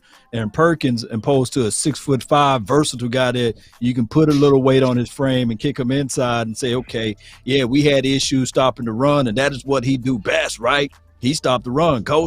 Ghost can do good at stopping the run, but my biggest thing is once the opposition get their hands inside, it's over with. OC, if you get your hands on the inside of him, he have no other plan of action. Cook. But Game to over. bull rush. Cool. It's game over. He'll have no Game over. disengagement, and he keep his pad levels too high. And I think Coach Tuck just said, yeah, we're going to have to work on that. Well, and Tuck also talked about the scheme, right? Which I do believe scheme can kind of sometimes camouflage the talent. Like, that's why when I was talking about that 3-4 versus the 4-3 with the hand in the ground, we know that took a split second off a Tank. And if you look at most of his sacks, most of them swipes where he swiped out the ball was split seconds, right? So if you lose a split second and just even an explosion off a stance, you're losing the edge of your player. You see what I'm saying? So, and because I can't really say it was scheme, boss. But I can't I'm really with say you it was on scheme. That ain't scheme. That ain't scheme, I'm bro. with you on that, Like, too. watch Listen. him No, coming off the listen. edge, bro. No, That's not scheme. Check this out. I already wrote this in the guide, so I'm with you already, Big. Chauncey has very little explosion and has a bad habit of getting stuck on blocks. I never talked to you about that. You see what I'm saying? So all of us had the same opinion, and none of us actually even talked about this. So that's how you know it's genuine. The OC didn't pull no punches. You didn't pull no punches. And even as he was talking, I had it hidden right here on what I saw. And what I saw was what you saw. Sticks, stuck on blocks, little explosion, sometimes a lack of hustle to the ball. And that's what I saw. I did see him win against the guy that we drafted, the Nebraska guy, but not too much more than that. And I don't get hype on tape on guys you're supposed to beat. Yeah. I mean, that's why when we talked about our third round picks, I liked our draft. Okay, but when we talked about the reaches, it wasn't nobody saying, because people out there saying, oh, don't like him now or don't say nothing about him now. It was never that. That's how people just need to listen sometimes. It was never that. Nobody ever hated the player. It was just like where he was picked. Just like we had talked about me and you, boss. We didn't get to talk to Marcus about it. He had on his podcast when we were talking about Nashawn Wright. Nobody was saying we're hating on Nashawn, right? We're saying he was drafted in the third round. So if you're drafted in the third round in that top 100, I would expect to see you on the field early. And when I see Nashawn Wright, yeah, you're making plays. I'm not mad at that. You're making plays in training. They say making plays in rookie camp and OTAs. That's great. But it hasn't been on Dak Prescott. It's been on Ben DiNucci and it's been on Garrett Gilbert. You get what I'm saying? So my thing is, if you seen Kelvin Joseph, you got him in the second round. The last 2 second-round draft picks that you picked are defensive backs. Cheeto was a second-round draft pick. He started week 1, wasn't he? Diggs, second-round draft pick, started week 1. So let's say Kelvin Joseph comes in, takes that starting spot. All I'm asking is then, where do we find Wright then? Because we know Diggs is going to be opposite side. If you got Kelvin Joseph there, where does Wright play and what kind of time does he get on the field as a third round pick? I think in the top 100, we got to see him on the field. Slot? We'll see. A little. That slot ain't easy though. It ain't easy. But it ain't easy when you're 6'4" too. They might kick boss man fat inside the slot. It's a lot of green grass. It's a lot of green grass out there. It's a lot of green grass now. That's a lot of green grass to cover. And I didn't really see him playing a lot of slot in college. And so everybody always thinks that, now I'm not saying you, Law, but everybody's let's throw him in the slot. That slot in there is dangerous. That's dangerous. danger. That slot is danger. You can't just throw people in the slot. That slot got to fit you, or you gonna get annihilated in that slot. Annihilated. Yes, indeed. Yeah, we saw. Hey, I ain't hating on Jordan Lewis, but he took some hits in that slot. I know they put they posted on Pro Football how he had a good percentage, but that's just because, let's be honest, I'm getting ready to do a tape on Jordan Lewis, and I'm not dogging Jordan. I love, but when they say, oh, he had this percentage in the slot, it was some times where them quarterbacks were overthrowing the receiver and he was open on Jordan Lewis, and they just didn't get the pass to him. Yeah, that was happening. Yeah. Their plan of action now is just to put Jordan inside, close to the box, and blitz him. And they got something up their sleeve with Jordan Lewis, but this is why the training camp is right around the corner. Yeah. I like him better outside. If they were talking about somebody starting week one, they were talking about Anthony Brown out there. Okay, they're saying he the leader. He played with a puncher lung. I give him mad props for doing that. But if you ask me, if you're gonna start a veteran out there and before them rookies, you better put Jordan Lewis out there, because I feel like Jordan Lewis is an outside corner. He's not a slot corner. You just put him in there because he's shorter. But if you looked at him at Michigan, you've seen him in his rookie year. He was better on the outside and inside than me. So if you're gonna start a veteran and get these rookies ready, I would rather go with a Jordan Lewis on the outside than the inside, than Anthony Brown on the outside, if you're starting a veteran. And that's uniform, man. Like, everybody that ain't got no skin in the game agree with you on that, boss. I've been checking the pulse of everybody. Everybody coming around exactly what you've been saying, bro. And I've been saying that myself. That's why I took Dan Quinn from an A back down to a B. Because it's like, if you showed all this common sense on the front seven, where's the common sense on Anthony Brown? You know, now I hope I don't eat this, man. Uh-oh. But with Anthony Brown. Yeah, I did see him practicing a little bit better from the little things that I look at. You know what I mean? But see, that fool me once, shame on you. Fool's gold. You see what I'm saying? Yeah, that's some fool's gold. It be scaring me because every year they say Anthony Brown is doing real good in camp. Yeah. Anthony Brown is looking real good. Then we see the season, he getting cooked again. Now y'all stop lying to us like this. Right. What a dead boy. Now, y'all stop lying. Every year y'all want to lie to us. Stop lying to us, man. Stop it. Like, we get it. Stop. You don't gotta pump Anthony Brown to us no more. Stop it. What he did good in 2016. Yeah. Oh Lord, that's his saving grace. 2016. See, I like long. That's his saving grace. 2016. That's all we talk about with Anthony Brown. 2016. Well, all we talk about is that. Point, it wasn't that good. Like, y'all don't remember? He the one. But that he was lost just us better the than game Mo versus Claiborne. Green Bay. Right. We didn't have nobody. That's why they loved him. Can I interject something here really quick? Go ahead. See, Yes, this is what everyone is missing here. Anthony Brown is a businessman. Okay? Anthony Brown is a businessman. Listen, he's a shrewd businessman because Anthony Brown understands the heartbeat of the Cowboys organization, and he understands the high points and when he needs to look good, and he always looks good with t-shirt and shorts on. Always. And he always looks adequate, not bad at the beginning of camp. It's when we get into those games and those big third down situations that things become questionable, because then he's exposed for what he is.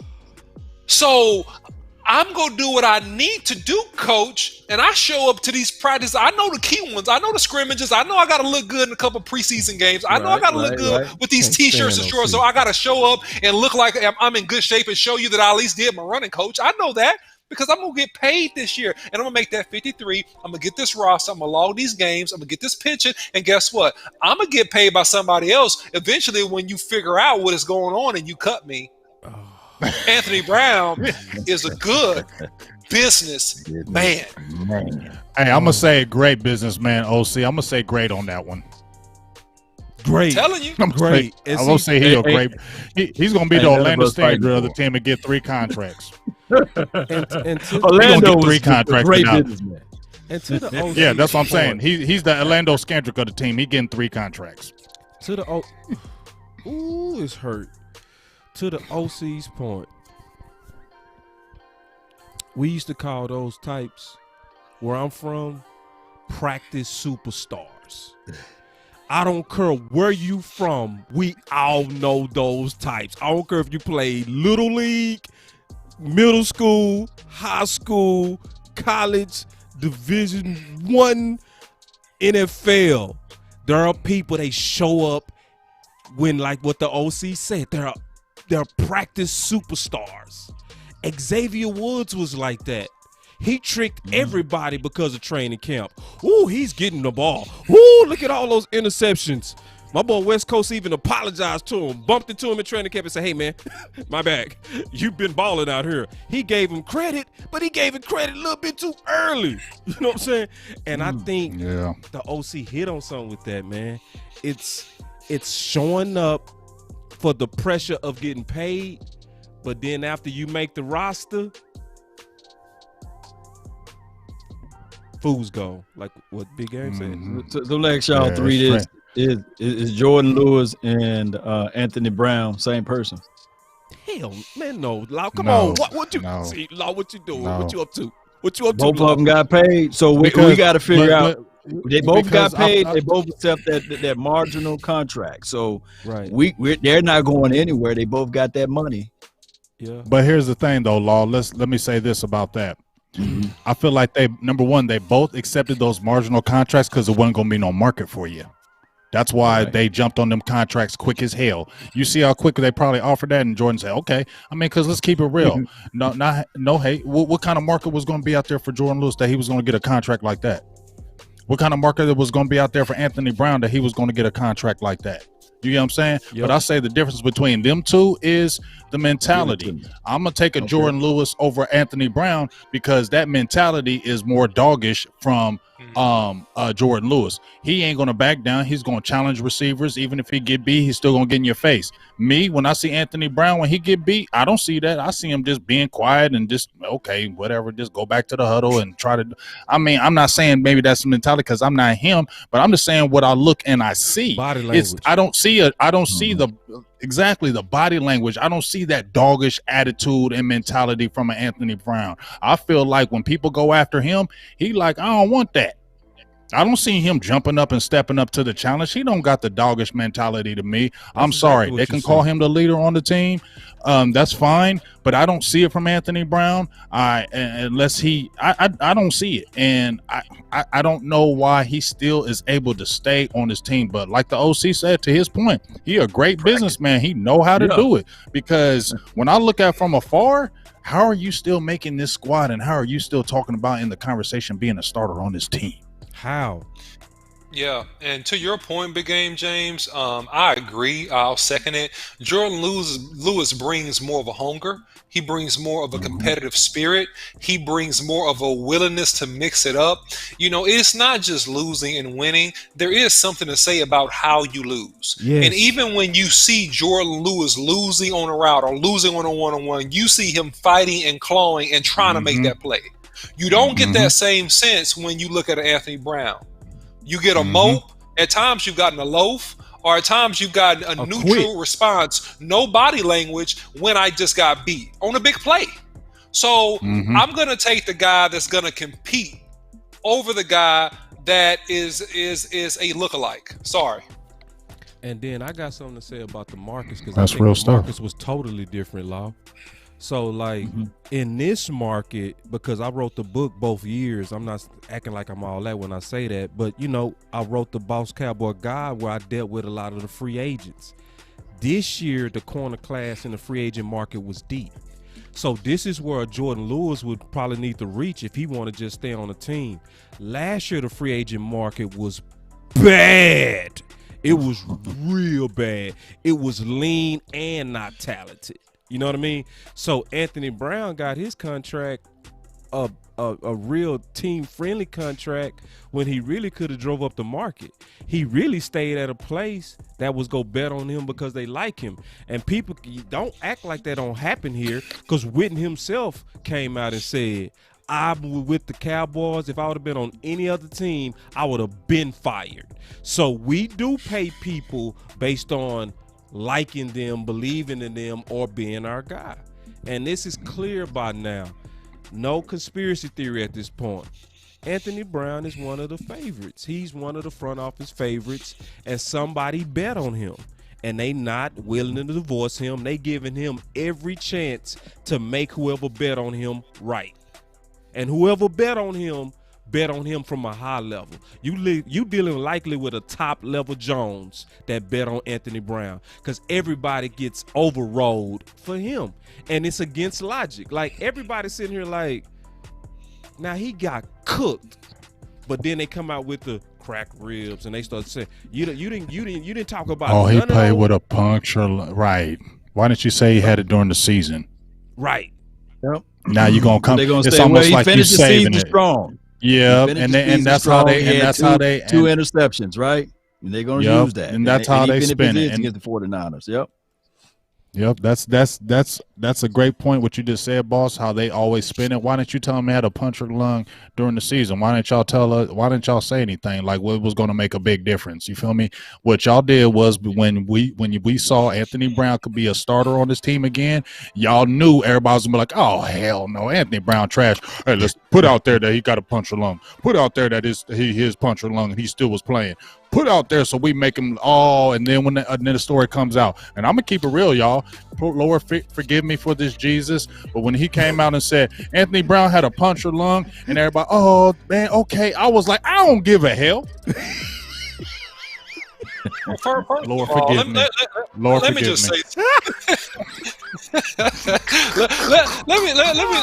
let me say something. A punctured lung is a serious injury, So I believe some of these stories are completely outlandish. Okay, first of all, a punctured lung. If you have a punctured lung, it is going to be extremely hard for you to play yet breathe well. Okay, a punctured lung. Yeah, I'm gonna stop. I don't want to. Freaking long. I don't want to say anything. I don't want to go too far. I promised Boss Cowboy I wouldn't go too far, so I'm gonna stop right here. Go far. I want you to go far. No, a punctured lung, Boss Cowboy. I'm gonna punt this to you. A punctured lung. Come on. I'm gonna flip the script on you right now. I'm gonna flip the script on everybody. See, because it was a couple of things we could get to that I really wanted to get to with Marcus, but I'm gonna talk it to it with the 4 killer team real quick. Y'all listen to this and tell me what y'all think. And let's talk all real, no fake, no punting, no that tripping. ain't never coming. I already know how you rock. But hey, let's talk about this. Listen to this. Kelvin Joseph back on the field. Sounds like he had an illness. I don't think it necessarily was COVID related. Maybe I'm missing out on this, but he had to quarantine from the team a little bit. He's back. Sounds like he did work with the ones yesterday. Any comments on Kelvin Joseph rejoining the team? Well, I'm confused on why he would have to quarantine if it wasn't COVID. I mean, we don't know, but it's the whole thing was a little bit odd. So I'm actually kind of wondering if he did have COVID. He might. They also said he had to do some individual work by himself during his time off. I wonder if he came in a little out of shape. That could also be it as well. Certainly. When I say I wonder, I definitely know that he came in a little out of shape. When I say I wonder, I definitely know that he came in a little. When I say I wonder, I definitely know that he came in a little. I was gonna say, you don't wonder very much on this podcast without knowing.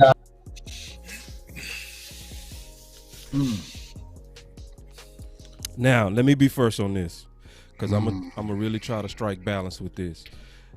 Marcus also said a little bit after that he is better now, right? And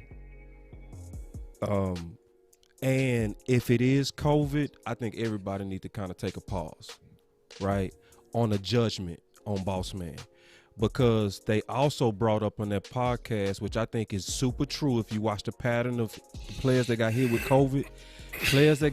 with COVID, it lingered on them, bro. Everybody know Cam was playing good until he got COVID. Once he got COVID, he played different, he breathed different, he looked different. Zeke was looking fresh, he got COVID, it lingered on him. I think it led into a bad year. And then I think it was a good point that he made. Why would you quarantine somebody that did not have COVID? You see what I'm saying? So it's one of those things, and this is why I want people to don't judge Boss Man so fast.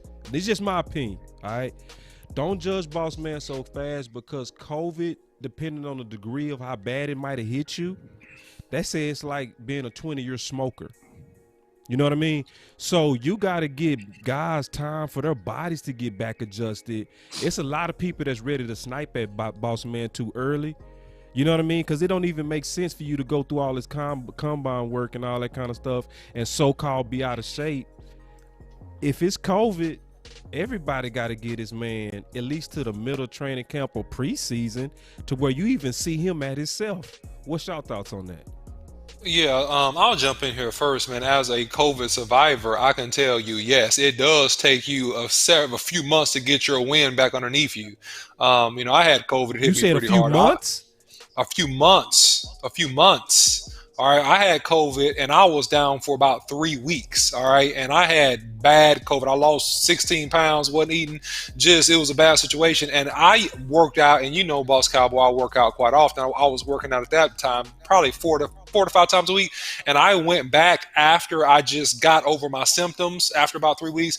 And I couldn't last on a Stairmaster on a low level for like more than 5 minutes. I was completely winded. I had to get off and stop. I left the gym. Like I couldn't. So it took me quite a while for me to clear my lungs and get my strength back. Now I'm good. Now I'm 110%. But you don't quarantine unless you're sick. That dude was sick. And the Cowboys are masters at managing public image and mastering media perception. So it wouldn't surprise me that they didn't announce if he had COVID, but it's no reason to quarantine whatsoever if you don't have the SARS virus or COVID-19. So to me, this man was sick. My thing is, go ahead, Big Game. Go ahead. No, go ahead, Law. Yeah, my thing is, it's the off season. It says OFF in front of the season for a reason. I think that the Dallas Cowboys, collectively speaking, man, we pump up, we hype up, and we try to do this thing too much. We do too much evaluations. There will be more conversations about Boss Man fat. Is he in shape? If he's not in shape, will he be able to play? Will he not be able to play? Then the news of Xavier Collins going 75 in the 35-mile-per-hour speed zone, right? There's more troubling. Or Frank Clark. Yeah, or Frank Clark, for crying out loud, with Uzis in his truck or car. Preach. And there will be more conversations about this guy. Can he play for the Dallas Cowboys? And I'm sitting here thinking, like, thank God we didn't have a Xavier Collins on this team at this point, because who knows what would happen. And I hope all is well with him and everybody else, but allow training camp to come through. Let this kid do whatever he want to do, mixtape, rap, bebop, whatever he want to do, sell T-shirts and hats and do all of the other things, skateboard. Let him do what he got to do. But when it's time to get on that field, you got people like we just mentioned, Anthony Get Down Brown, Jordan Lewis, Nashawn Wright, Israel Mukramu, all of those boys, they sitting there saying, yeah, boss man, drink. Yeah, boss man, smoke, because I want that spot. I want that role. Hey, you can go and do that all what you want. You can smoke weed every day because I want that spot. I want that spot. So go ahead, boss. I can even tell you where the man is at around the corner, because that's what this is. This is iron sharpen iron, steel sharpen steel. But I want all of the Cowboy fans to pump the brakes. Let that kid be a 21 or 22-year-old kid. Oh my God, that was so that's good. Gonna be the holler. Y'all go see that segment again. I'm gonna tell you that was yeah. So hit the button before you go off like that, Law, bro. Yeah, that was good. Damn. That was great. Because we go get it. We learn how to play. Go ahead, Big. Well, my thoughts on Boss are this: Boss Man Fat. I mean, I'm not really tripping off of him. You know what I'm saying? Like they said, but I will say this. I definitely feel like he has the talent. But he does have to understand. He's going to be on the microscope. We can say this, whatever. We can talk about it all we want. Leave him alone. Ain't nobody leaving him alone. Facts. He had those red flags before he came to the team. That's real big. People going to stare. I don't care. They're not going to look at Chauncey Golston like they look at Boss Man Fat. That's just the way it is. And I'm sorry it's like that, but that's the way it is. If Chauncey Golston came in with flags, they'd be looking at him and watching him. That's what's going to happen. And as much as we will say, just leave him alone and let him play, they're not going to leave him alone. And he's going to have to stay on his job and his business, because that eye light is on him no matter what he thinks. Everybody is watching what Boss Man Fat does. So he's really, I'm just saying, I'm not saying he's a bad kid or whatever, but make sure you just keep a good circle, because there's a lot of people waiting for you to slip up, it seems like to me, in my opinion. So is how unfair it may be, Boss Cowboy, I mean Boss has that target on his back right now, and he's got to prove it. He's got a target, so he's got to prove it. Any little thing he does, guess what? Going to be in that media. So it's unfair, but just make sure he keeps a good circle around him. That's people that's always going to tell him the good things, because one little slip up from him, it's going to be overblown. Yeah, man, and we've been on here for 2 hours. I know we can all keep rocking easily. You know what I'm saying? But I want to be. I ain't going no 4 hours now. Yeah, I want to be respectful of the panel. I even saw behind the scenes, man. I got a stitch on my boy Law. He took him a nice little, y'all know. He took him a nice little. So man, that's the love. Oh, you can still see me, huh? Oh yeah, I can still see you, man. My boy let it out too, like. Oh, he took him a nice one. I said, I'm not gonna even stay on not a 2 minute more, man. My boy he on fumes right now, probably drinking coffee at night to get through the show. I said, man, y'all better know that this man put in that work for this content, y'all. See, before we get out of here though, oh my God, y'all make sure y'all like and subscribe, and everybody on here, man. Law Nation, please tell the people where they can find you. I've been showing. And then, hold on. Matter of fact, I'm going to start off with the final words. And then I'm going to just we'll all have final words real quick. Final words for me.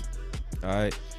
So the final words for me is, if Marcus Mosher is right on Tyron Smith, that is epic. If he's right on Parsons being so good, you can't even compare him to anybody but maybe like a LT. Oh my God. Like, I'm so encouraged just from today's show. Brandon Tuck, who I greatly respect, right? Like, I threw out the theories, and every time I threw out the 3 theories of Dan Quinn putting that guy hand back in the ground, he said, I can't add nothing to it. You right. And then that defense is going to be better because the guy's hand in the ground. So just from today's show, if you stayed the whole way, you should be encouraged about the Dallas Cowboy defense. If you're not encouraged, if you're on some Dalton Thomas, that's just because you scorned. But if you're looking at the tea leaves of what's being built, I do question the back four with Anthony Brown, but I'm very, very excited about the front seven and the content that came from today's show. So make sure y'all follow Boss Cowboy Sports. That's my final word, and follow everybody that's a part of this panel, because you know we bring it. It is no doubt. Oh yeah, man, that's good stuff. You want me to start my final word, or who next? Nah, because I like you to say, go last, you got, know that. Come on, yeah, now. you go last, Law. You go last, Law, and then you and OC can go last. I'm gonna just say my final word is this: I'm a defensive guy. Y'all know that. I talk about defense all day, all night, and then the next day I'll talk about defense. But my final word today is, this offense gonna be nasty. Yes. This offense gonna be epic, like my dog Boss Cowboys loves to say, epic. It's gonna be epic because this is what, year 3 with Dak and Kellen in the offense. This is year 3 with you got Cooper back, you got Gallup. They all been together for how long? CD, it's his second year with them. Blake Jarwin. This is a veteran group as far as them being together. And what do we know about football teams, y'all? OC, Law, Boss. We know if we were playing together, right? We grew up together and we had a 4-man squad and we just added one. We would feel like we could go anywhere and beat anybody, right? Because we know each other. We continuity. Well, I remember I used to go with my homeboys and play. and we didn't have to talk to each other. We didn't have to say anything because we knew each other. It was we didn't have to make this cut right here and I'll hit you with this bounce pass. It was already know to make the cut and I'm gonna hit you with the bounce pass. You feel me? And that's what the offense is going to be this year. You're not going to have to talk until you be right here and you need to be right here. It's already going to be known because the familiarity with each other, and with Dak coming back, this is going to be a well-oiled machine. It's going to be very dynamic because they all been together and it's veteranish, especially with that coordinator. And watch Kellen Moore go nutty this year. I'm calling it. Woo! Yoga flame. Yeah. So I'm going to let Law go last. My final word is simply this, man. If the leader of the offensive line's mentality is to play every game and to play for another 4 or 5 years, that extrapolates to every other player in that offensive group. Look for the offensive line to be extremely nasty this year, and look for Ezekiel Elliott to have a fantastic year. Look for Micah Parsons to compete for the Rookie of the Year and potentially make a Pro Bowl being a joker in that defense. That's the OC's final word. All right, man. I like That's that some word good you stuff. said, extrapolate. Extrapolates. Yes. And I elucidated this right here. Cowboy Nation. Big word. But write this down. This Dak Prescott said, hey, I buried the ankle situation. It's over me now. You know, I'm thinking about the future. And Tyron Smith, he said that, hey, this is his pretty much first surgery, that now he's not worried about not feeling his arm. Now he's going to be ready. Write this down. It all starts up front. Yards per play. In 2019, when our offensive line was healthy, we was number 1 yards per play. Last season, we was ranked 22nd. Pass block win rate, we was 11th when in 2019 when our offense was all put together. We was 26th last season. Let that sink into your mental. Oh, Ezekiel Elliott. Big Game James been posting all type of good workout mechanics that he been doing. And he looks like he's in shape. He got that Cowboy weight off of him. Run, block, win rate. 2019, 5th.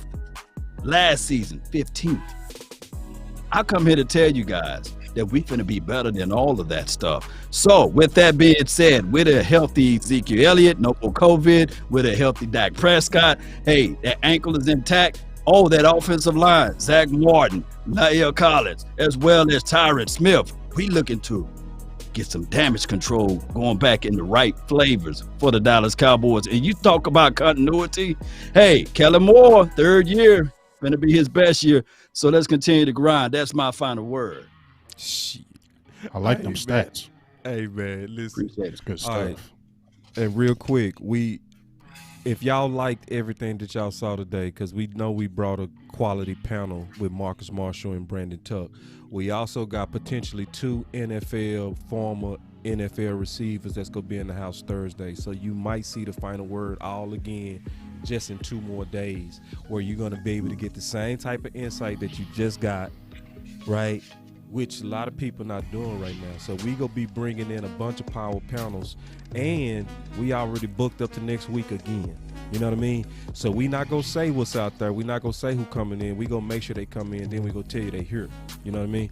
But I'm loving the football conversations and the high level things that's coming from everybody, man. And so obviously I love all the fellas that's on here, man. Thank y'all for giving us the Cowboy Nation. But if you're not excited right now, ain't nothing gonna excite you. All right, for real, ain't nothing gonna excite you. So It's going to be an exciting training camp. And you know it's going to be an exciting training camp when dang near all the Cowboys YouTubers are going to be there this year. You know it's going to be hype, because I know when me and Law kicked it, what was it, 2019 Law? yeah. And then I went 2018, and it was it's a good amount of people. But I don't know, to me, since I've been going to camps and since I actually started my podcast in 2017, this seems like one of the most exciting camps in a long time. There's a great anticipation for this camp, a big anticipation for this camp. And I think it's going to be different. I think the Dan Quinn element is the one that really adds to it. Yes, indeed. Dan Quinn. Let's get it in. Yeah, and then we also got some special plans with the final word that's gonna be going on at training camp. That obviously we go do something great. You know what I mean? So y'all keep your eyes open for that. You know, we already putting the pieces together for it, where it's gonna be first class and full of content, and it's gonna be the guys that you trust. Law, Big, they gonna tell you what they see. They not gonna cater. They not. They gonna say what they see. And so we gonna give you hold on. They gonna tell you what they see, man. Yeah. All the mamas cooking. Sprinkle me. That Kwame Brown mama's cooking. So y'all you don't want that Kwame Brown mama cooking. Say, look at here. So no, but this was the final word, man. This was the final word, and y'all gonna see a whole bunch of more of the final word. We still gelling like a basketball team. Law still having them fantastic laying down the law, but I ain't queued up enough to read them to know when it's coming to hit his button for a segment. But definitely y'all stay with us, man. It's been fun, and we gonna keep doing this, man. We gonna keep bringing all of this to the Cowboy Nation with First Class. Y'all stay up.